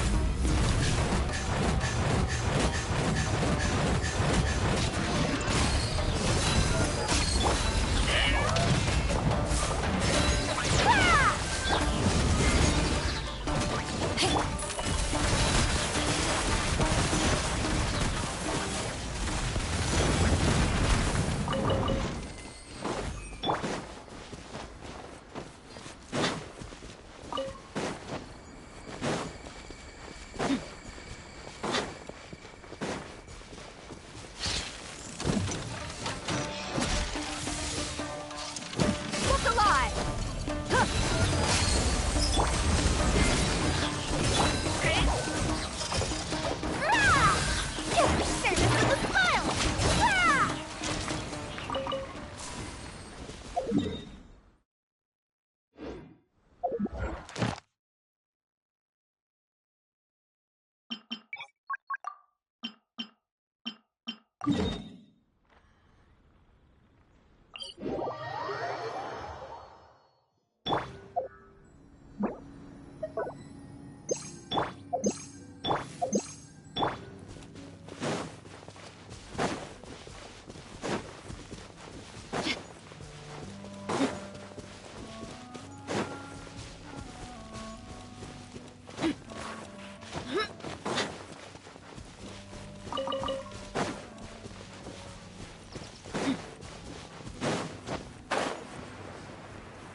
Let's get it on!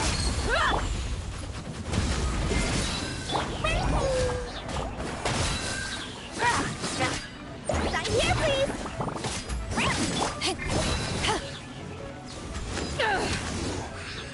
can't run from death.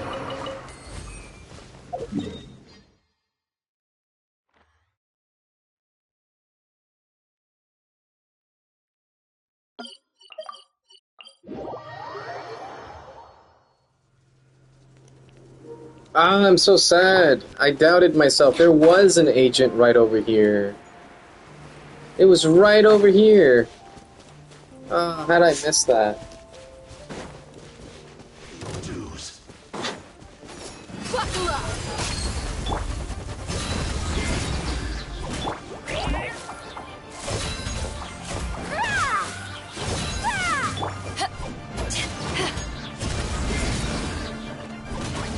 You can't run from death.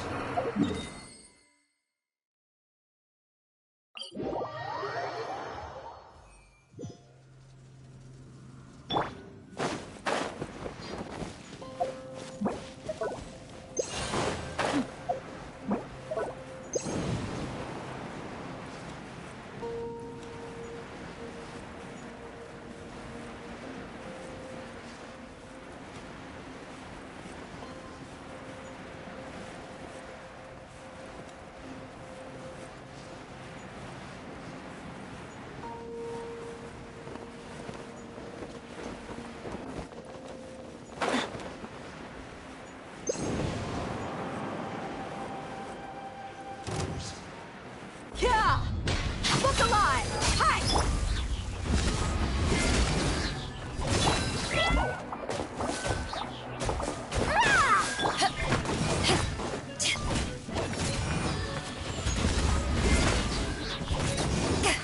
Can't run from death.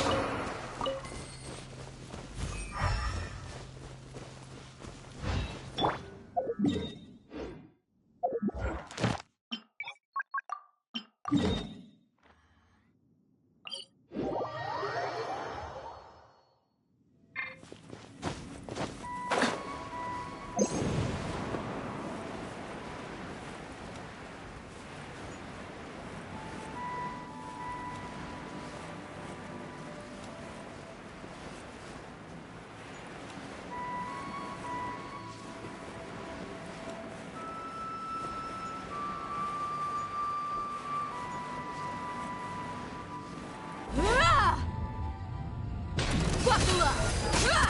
You asked for it!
Loaded.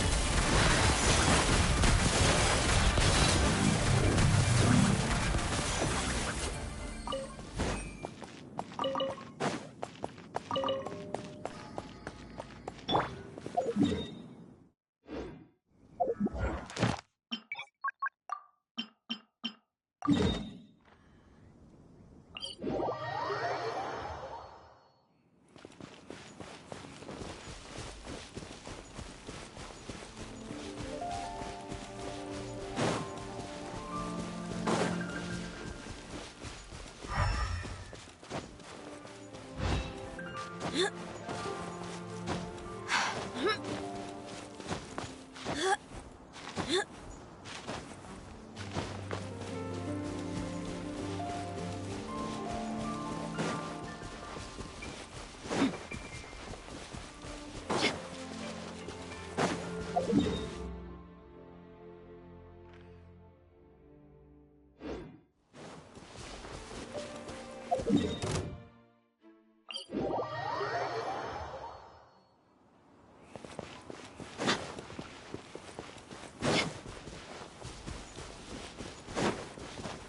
ashes!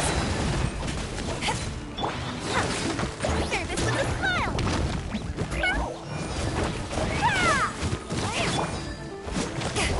Gloves off!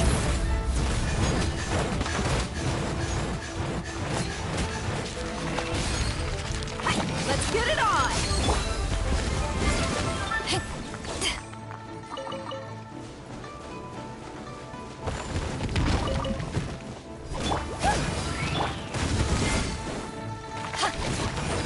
Into the shadows.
on!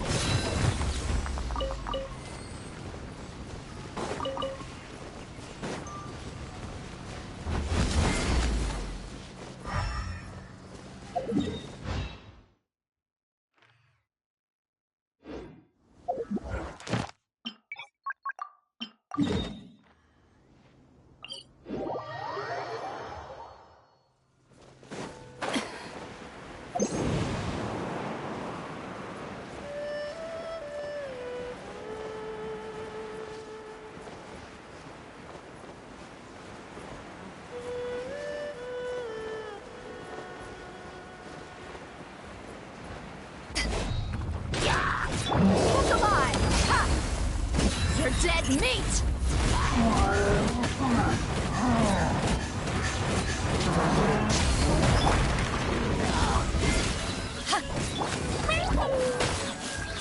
Say this with a smile!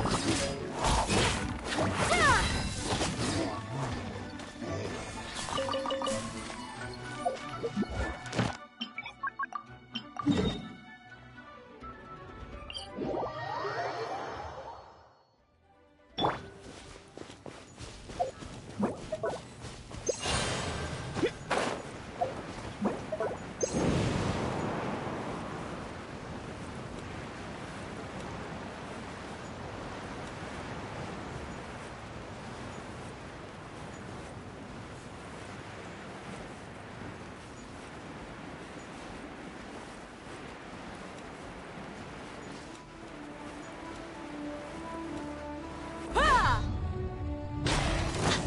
Buckle up!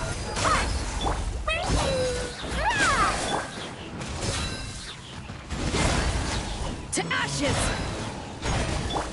Red delivery!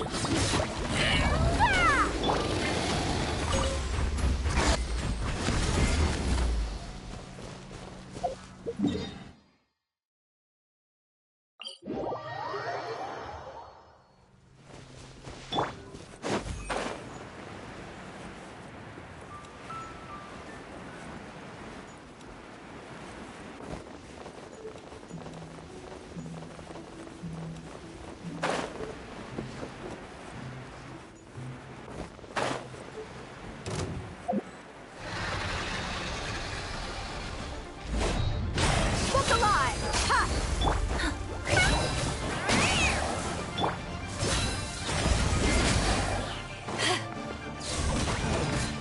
Gloves off!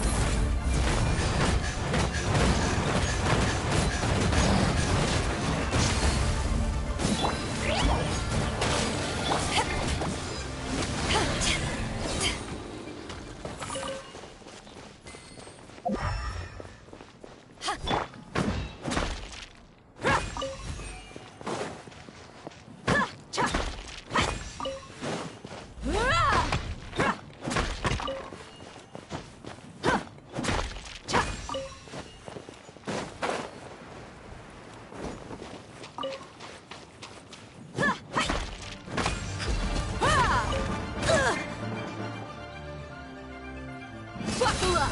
Hi!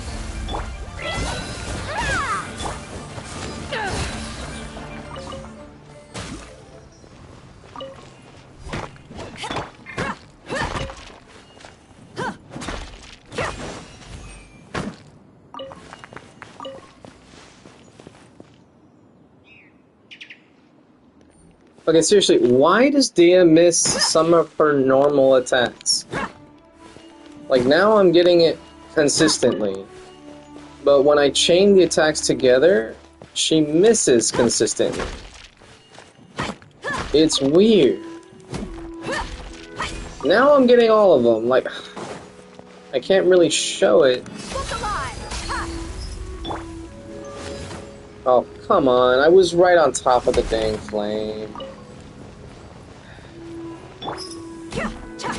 Yeah, I don't know what it is. Sometimes Dia just misses her normal attacks. It really doesn't make sense. It's not even a position thing, because I missed a Hilichurl right in front of her face. And the attack just went right through the Hilichurl. Like, this doesn't make sense. I don't know. I feel like Dia's broken, not in a sense that she has low attack power or her numbers are so bad or whatever. I think she's legitimately broken. Like, she's bugged. On top of, I think, Hoyoverse just hates black people, but that's a topic for another time. I mean, Candace isn't that bad. She started off really bad, but then Arlecchino comes out, and now all of a sudden C6 Candace is like a must-have. Okay, maybe not a must-have, but she's really freaking good now. She's going to be empowering a lot of normal attack users. But Dia is just bad. Like, she doesn't have any redeeming qualities in terms of her kit. She looks awesome. She's like one of the best looking characters in the game. Period. But man, they did her dirty with her kit. Let me see, is she gonna miss right here? No, okay. Why are there so many of you guys all of a sudden?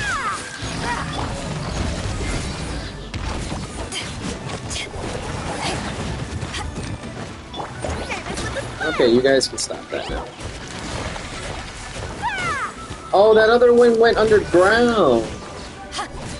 What a bastard. Okay, Dia, are you gonna miss that normal? No. Okay. Let's get it on! How about now? Okay, she got it. She got it! We did it! Dia didn't miss any of her attacks that time. Oh, I'm so happy.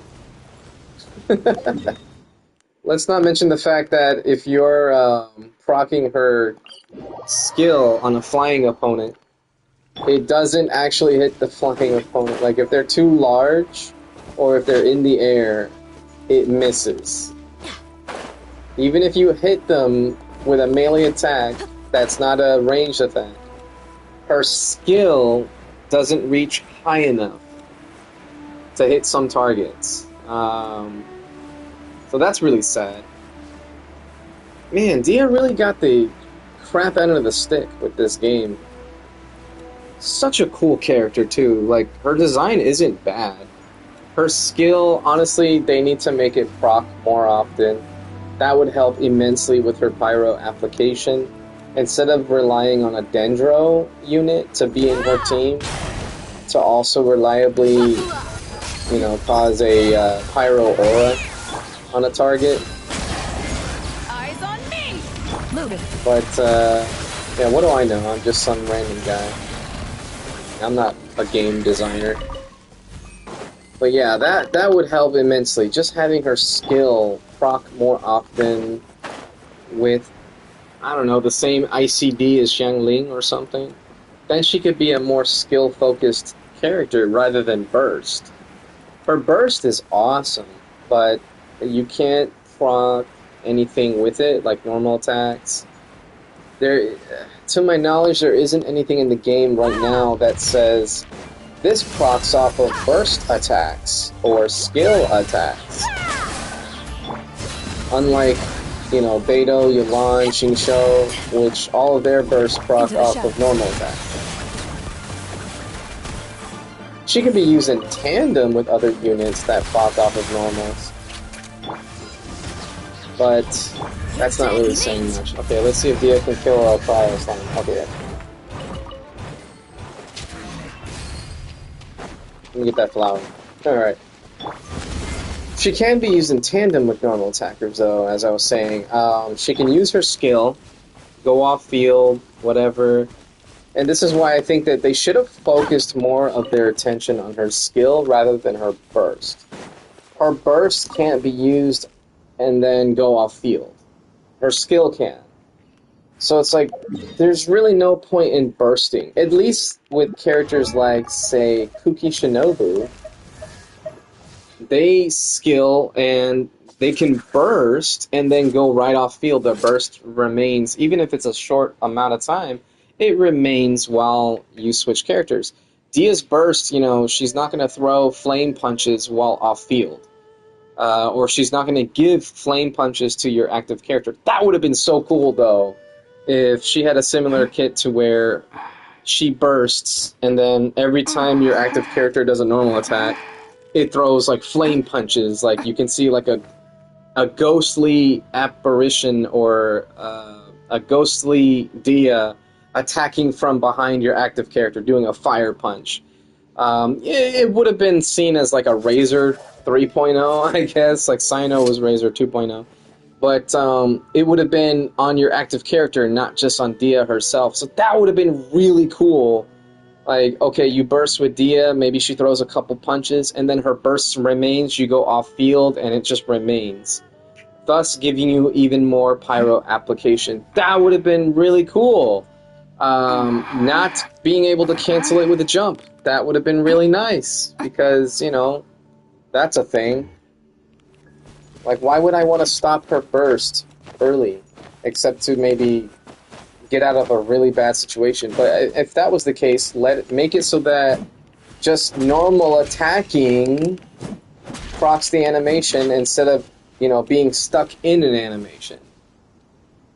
There's so much they could have done better. Dia deserved so much more, and they really did her dirty. I mean, look at how cool she is! The freaking metal gauntlet, like, with the claws, like, come on! And the brass knuckles on her other hand, like, come on! Spiked knuckles, whatever. She's so freaking cool, man. I really wish that they gave her more love. And the fact that I need C1 to even be relevant, like, this really adds a lot of damage from what I've seen in other guide videos and stuff. Yeah, let's hope that my next 50-50 loss is Dia.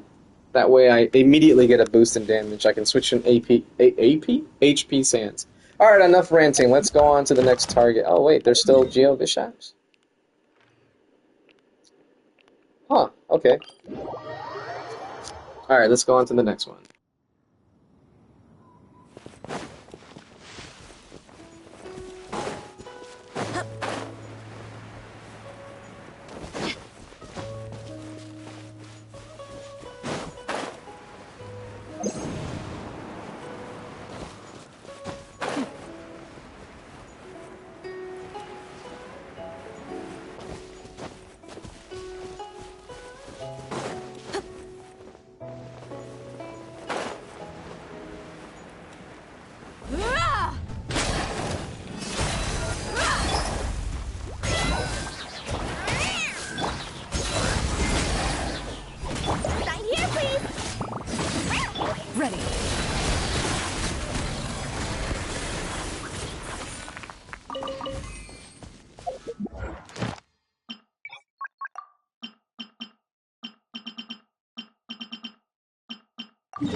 There you are, eavesdropper.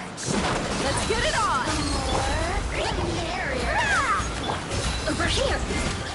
To ashes! Into the shadows.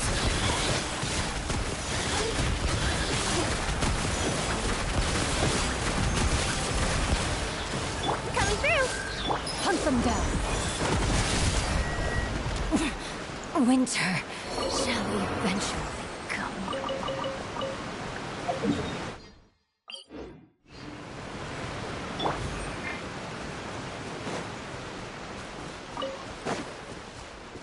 Buckle up!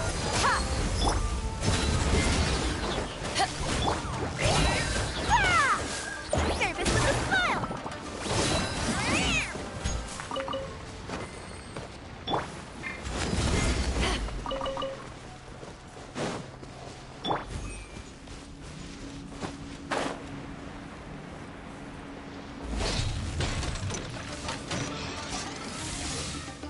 Gloves off!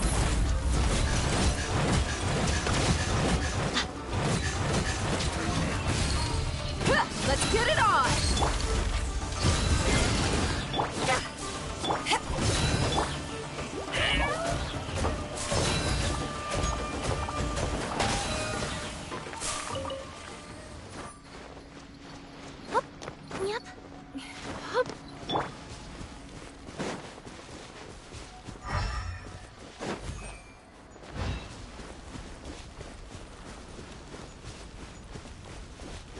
my lucky day.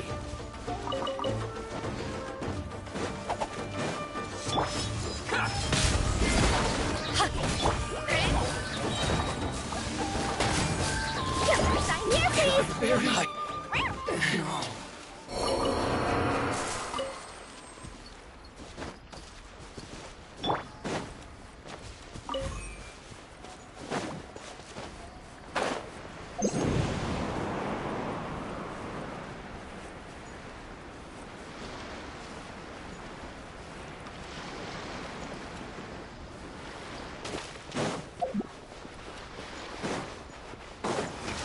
Buckle up! Ha! Where are you? Eyes on me! Move it. God, this body belongs to ice and snow.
Sorry about the long pause. I think I'm just going to end the stream.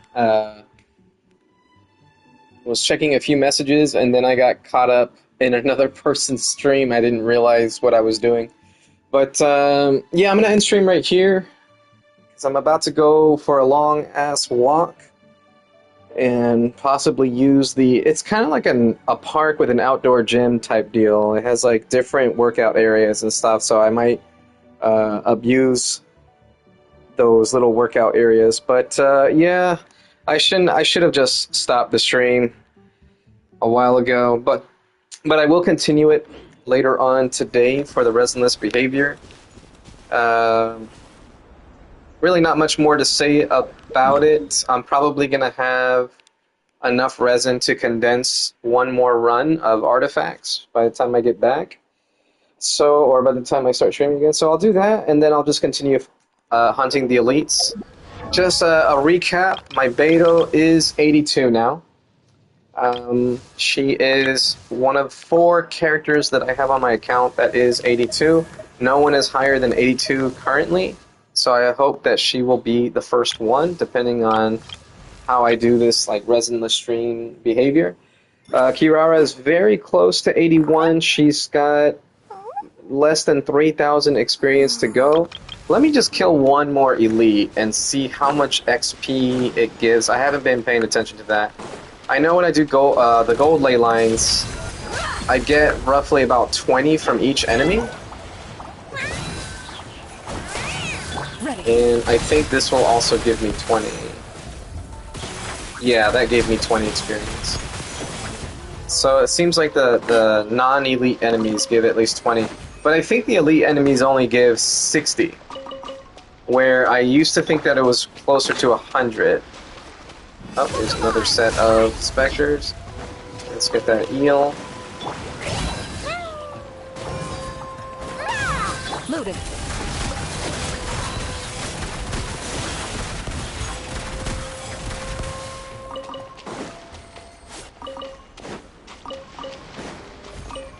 There we go. Yeah, just doing this elite farming stuff, I end up coming through this one area with a bunch of specters too. There's another way to get specters. The insolent shall be punished. Really? You're gonna teleport as soon as I engage, you piece of crap. God, I hate this enemy. No crit. Of course not. Why would you crit? Alright, let's see. 60. Okay. So it is just 60 experience points. That's kind of lame. But overall, when you go through the whole book, again, it's roughly 18,000 XP. Just going through the entire book. So Kirara's gonna hit 81 today. For sure. Yeah, I just got 200 experience in total, just from the specters and the little maiden.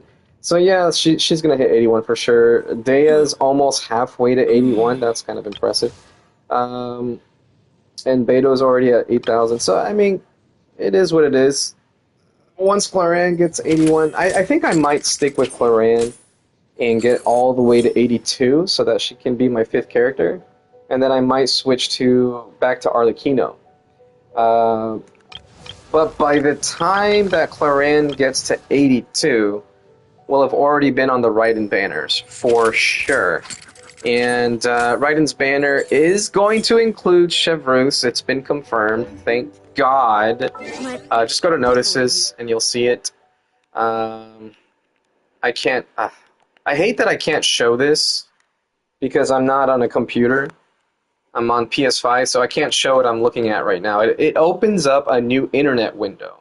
It's as if it's an alternate tab to what I'm doing in the game or whatever. So you just see me in-game on the pause menu.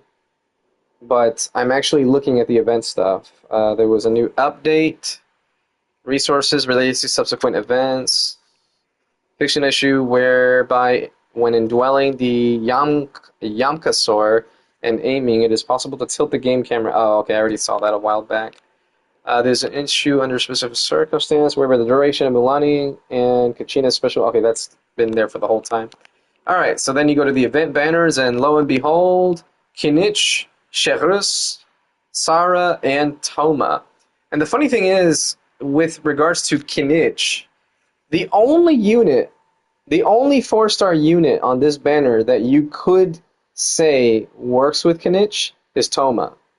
Because Sara doesn't really work with him. Sara is more of an electro buffer. Yeah, she buffs attack, but she doesn't really work for Kinich. Now, the only reason that Sara is on the banner is because of Raiden. And now we have Chevreuse on the banner, when arguably Chevreuse only works with Raiden. So why come out with a ban? I'm not complaining, don't get me wrong. I wanted Chevreuse for a long time. I hope I get her. I'm probably going to drop like 30 or 40 pulls right away, just in hopes to get one copy.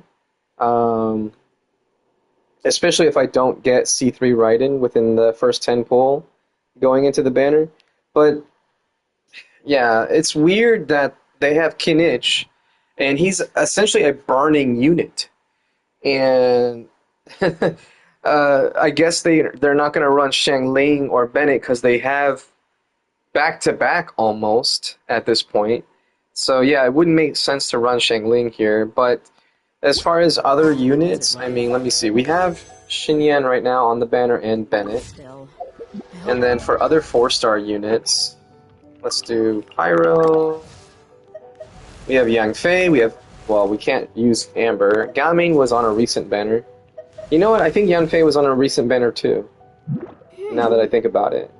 But that's not the only thing you could run on the banner. You also have Dendro.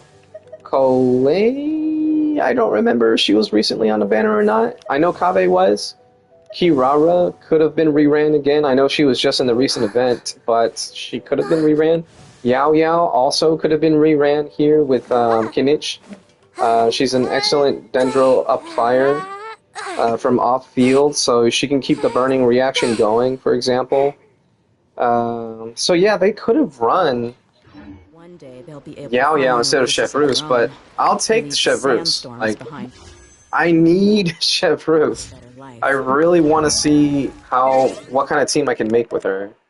I already did the web event. I think that's what this is. Yeah, that's the web event. Aw, man, I couldn't make the thing go away. I hate seeing the exclamation mark. Go away. How do I make it go away? It won't go away! Anyways, yeah, Chevreuse on the banner is really nice. I cannot wait to get a copy. If I get a copy. I did not get lucky enough to get her within 20 pulls last time, so I am definitely going to try a little harder. I just don't want to waste every single Primo Gem that I would have gotten on that banner just for Chevreuse. Like, I'm not going to spend 50 wishes to get one copy of Chevreuse. If I don't get her within 20 to 30 pulls, it wasn't meant to be. That's all it is it wasn't meant to be. And that sucks. That really does suck. I will probably, to avoid using too many Primo Gems, I will probably use Star Glitter. Because if I do get, say, Toma and Kujo Sara in the first 20 pulls, right, that's 10 Star Glitter. And that would be, or not 10 Star, that would be 8 Star Glitter. But I also have Intertwined Fates from the Battle Pass I have yet to get. Actually, no, I'm wrong. Primo Gems. I already got all the Intertwined Fates. I'm stupid. Anyway, let me see something else. 18 days. Yeah, the shop will reset, so I will be able to get Intertwined Fates and Equate Fates before the banner phase is finished. So I'll be able to do that. And hopefully I can use those to try to snipe a copy of Chevreuse. So fingers crossed on that. And when I do pull for Raiden Shogun, for her C3 with the next 10 pull I use, if I get her, let's say, within the first part of that 10 pull, like the first pull of the 10 pull, then I'll do single pulls until I have reached 10 pity going into like the next is your new boss. Banner fate, or the next amount of pulls that I do. Pretty much I try to always make it so that I'm 10 pulls from the last 5-star that I got. So if I do a 10 pull and I get right in within the 5th pull or whatever, or I get the 5-star within 5 pulls, then I'll do 5 single pulls to make it 10 pity in total, going into the next set of 10 pulls that I do. Anyway, not that that matters. I don't know why I mentioned all that. So that's my plan. I do hope that I will get her early.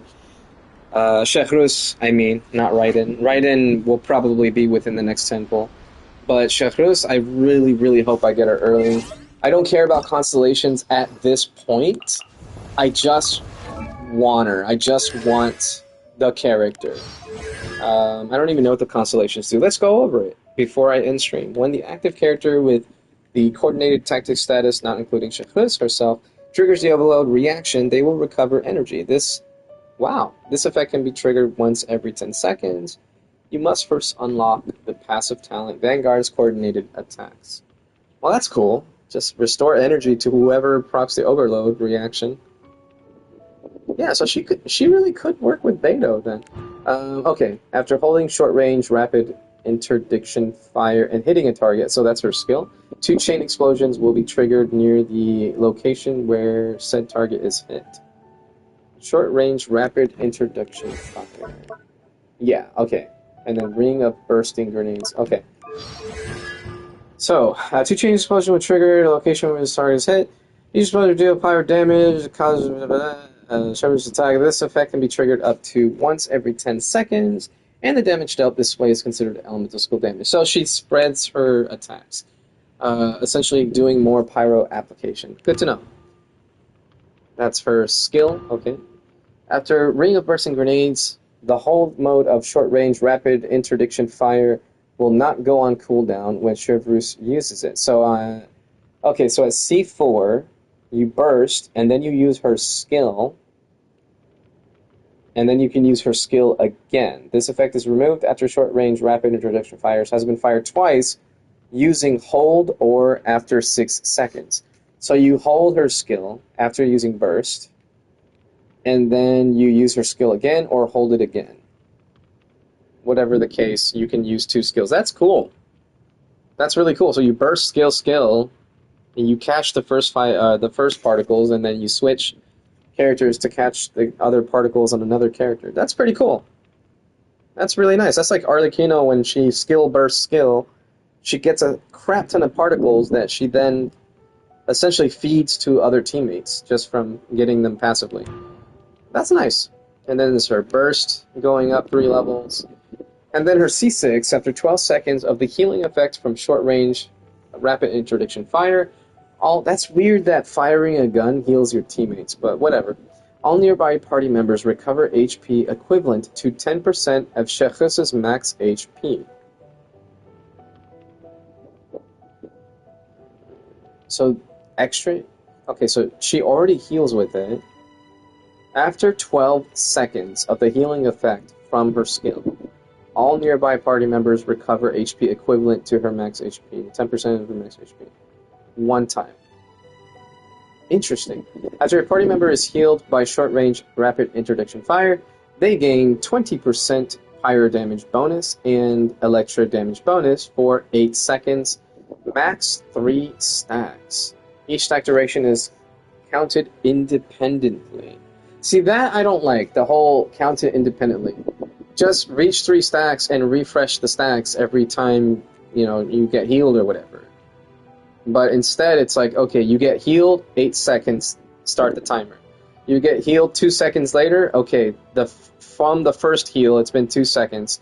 So the first stack, pyro damage and electro damage bonus, is only going to last 6 more seconds.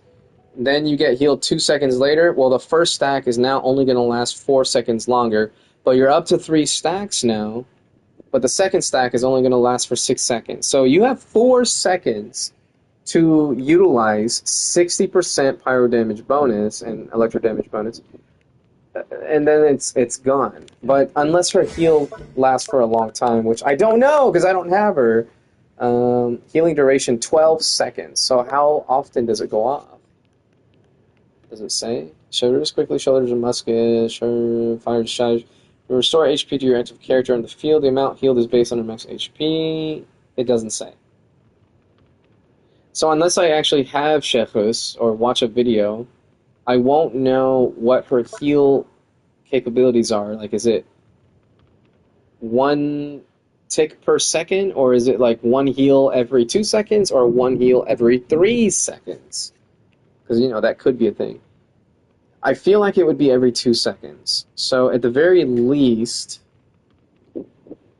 the third stack of her C6 passive could refresh, or the first stack would then be refreshed by the 4th stack, essentially. So it's like once you reach 4 stacks, the first stack goes away and becomes the new 3rd stack. Maybe that's what it is. So if that's the case, then you get 6 heals.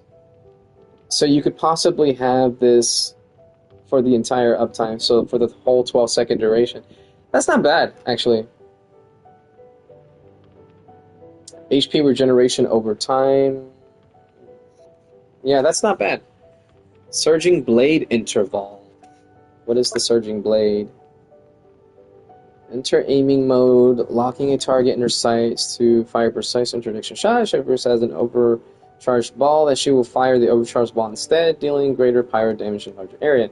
Chevreuse gains 1 overcharged ball every time a nearby character in the party triggers an overload reaction, and can have up to 1 overcharged ball at a time. Okay? The arc alignment Usha. Periodically, after short range rapid interdiction fire hits, a surging blade will be called forth and deals Osha line damage. So okay, so that's what it is. The surging blade is from her arc alignment. Okay, so that has nothing to do with her healing, which is good, because I saw that 10 seconds, and I'm like, oh, that's stupid. She heals every 10 seconds? That doesn't make sense. Okay, that's good. So yeah, her constellations are great, but I feel like I just need the one copy. When all party members are Pyro and Electro characters, there's at least one Pyro and one Electro character in the party. Shadows grants coordinated attacks to nearby party members that their character triggers the overload reaction. The Pyro and Electro resistance of the opponents affected by this overloaded reaction will be decreased by 40% for 6 seconds. Coordinated attack tactics effect will be removed when the elemental types of the characters in the party do not meet the basic requirements for the passive talent. So technically she can be used outside of an overload comp, but she won't give you the res shred, so there's no point. Like, why would I want to run Shechrus with Kazuha, for example, just so that Kazuha can VV her Pyro and then, reduce Pyro resistance when I could just run an overload team? Yeah, she doesn't really work with Kinich, but she works great with Raiden. So Kinich's banner doesn't even complement him that well, only Toma does. And arguably Toma complements Raiden as well in an overload team. I mean, kind of. He complements Shefrus more than Raiden. But he causes the overloads. So anyway, after Shefrus fires an overcharged ball using short-range rapid interdiction fire nearby... I'm just going to say her skill from... Oh, this is the last thing I'm reading, and I'm now saying, I'm just going to say her skill from now on. Sprinting stamina reduction, okay. So after she fires an overcharged ball using her skill, nearby Pyro and Electro characters in the party gain 1% increase attack for every 1,000 max HP Shechus has for 30 seconds. Attack can be increased by up to 40% in this way.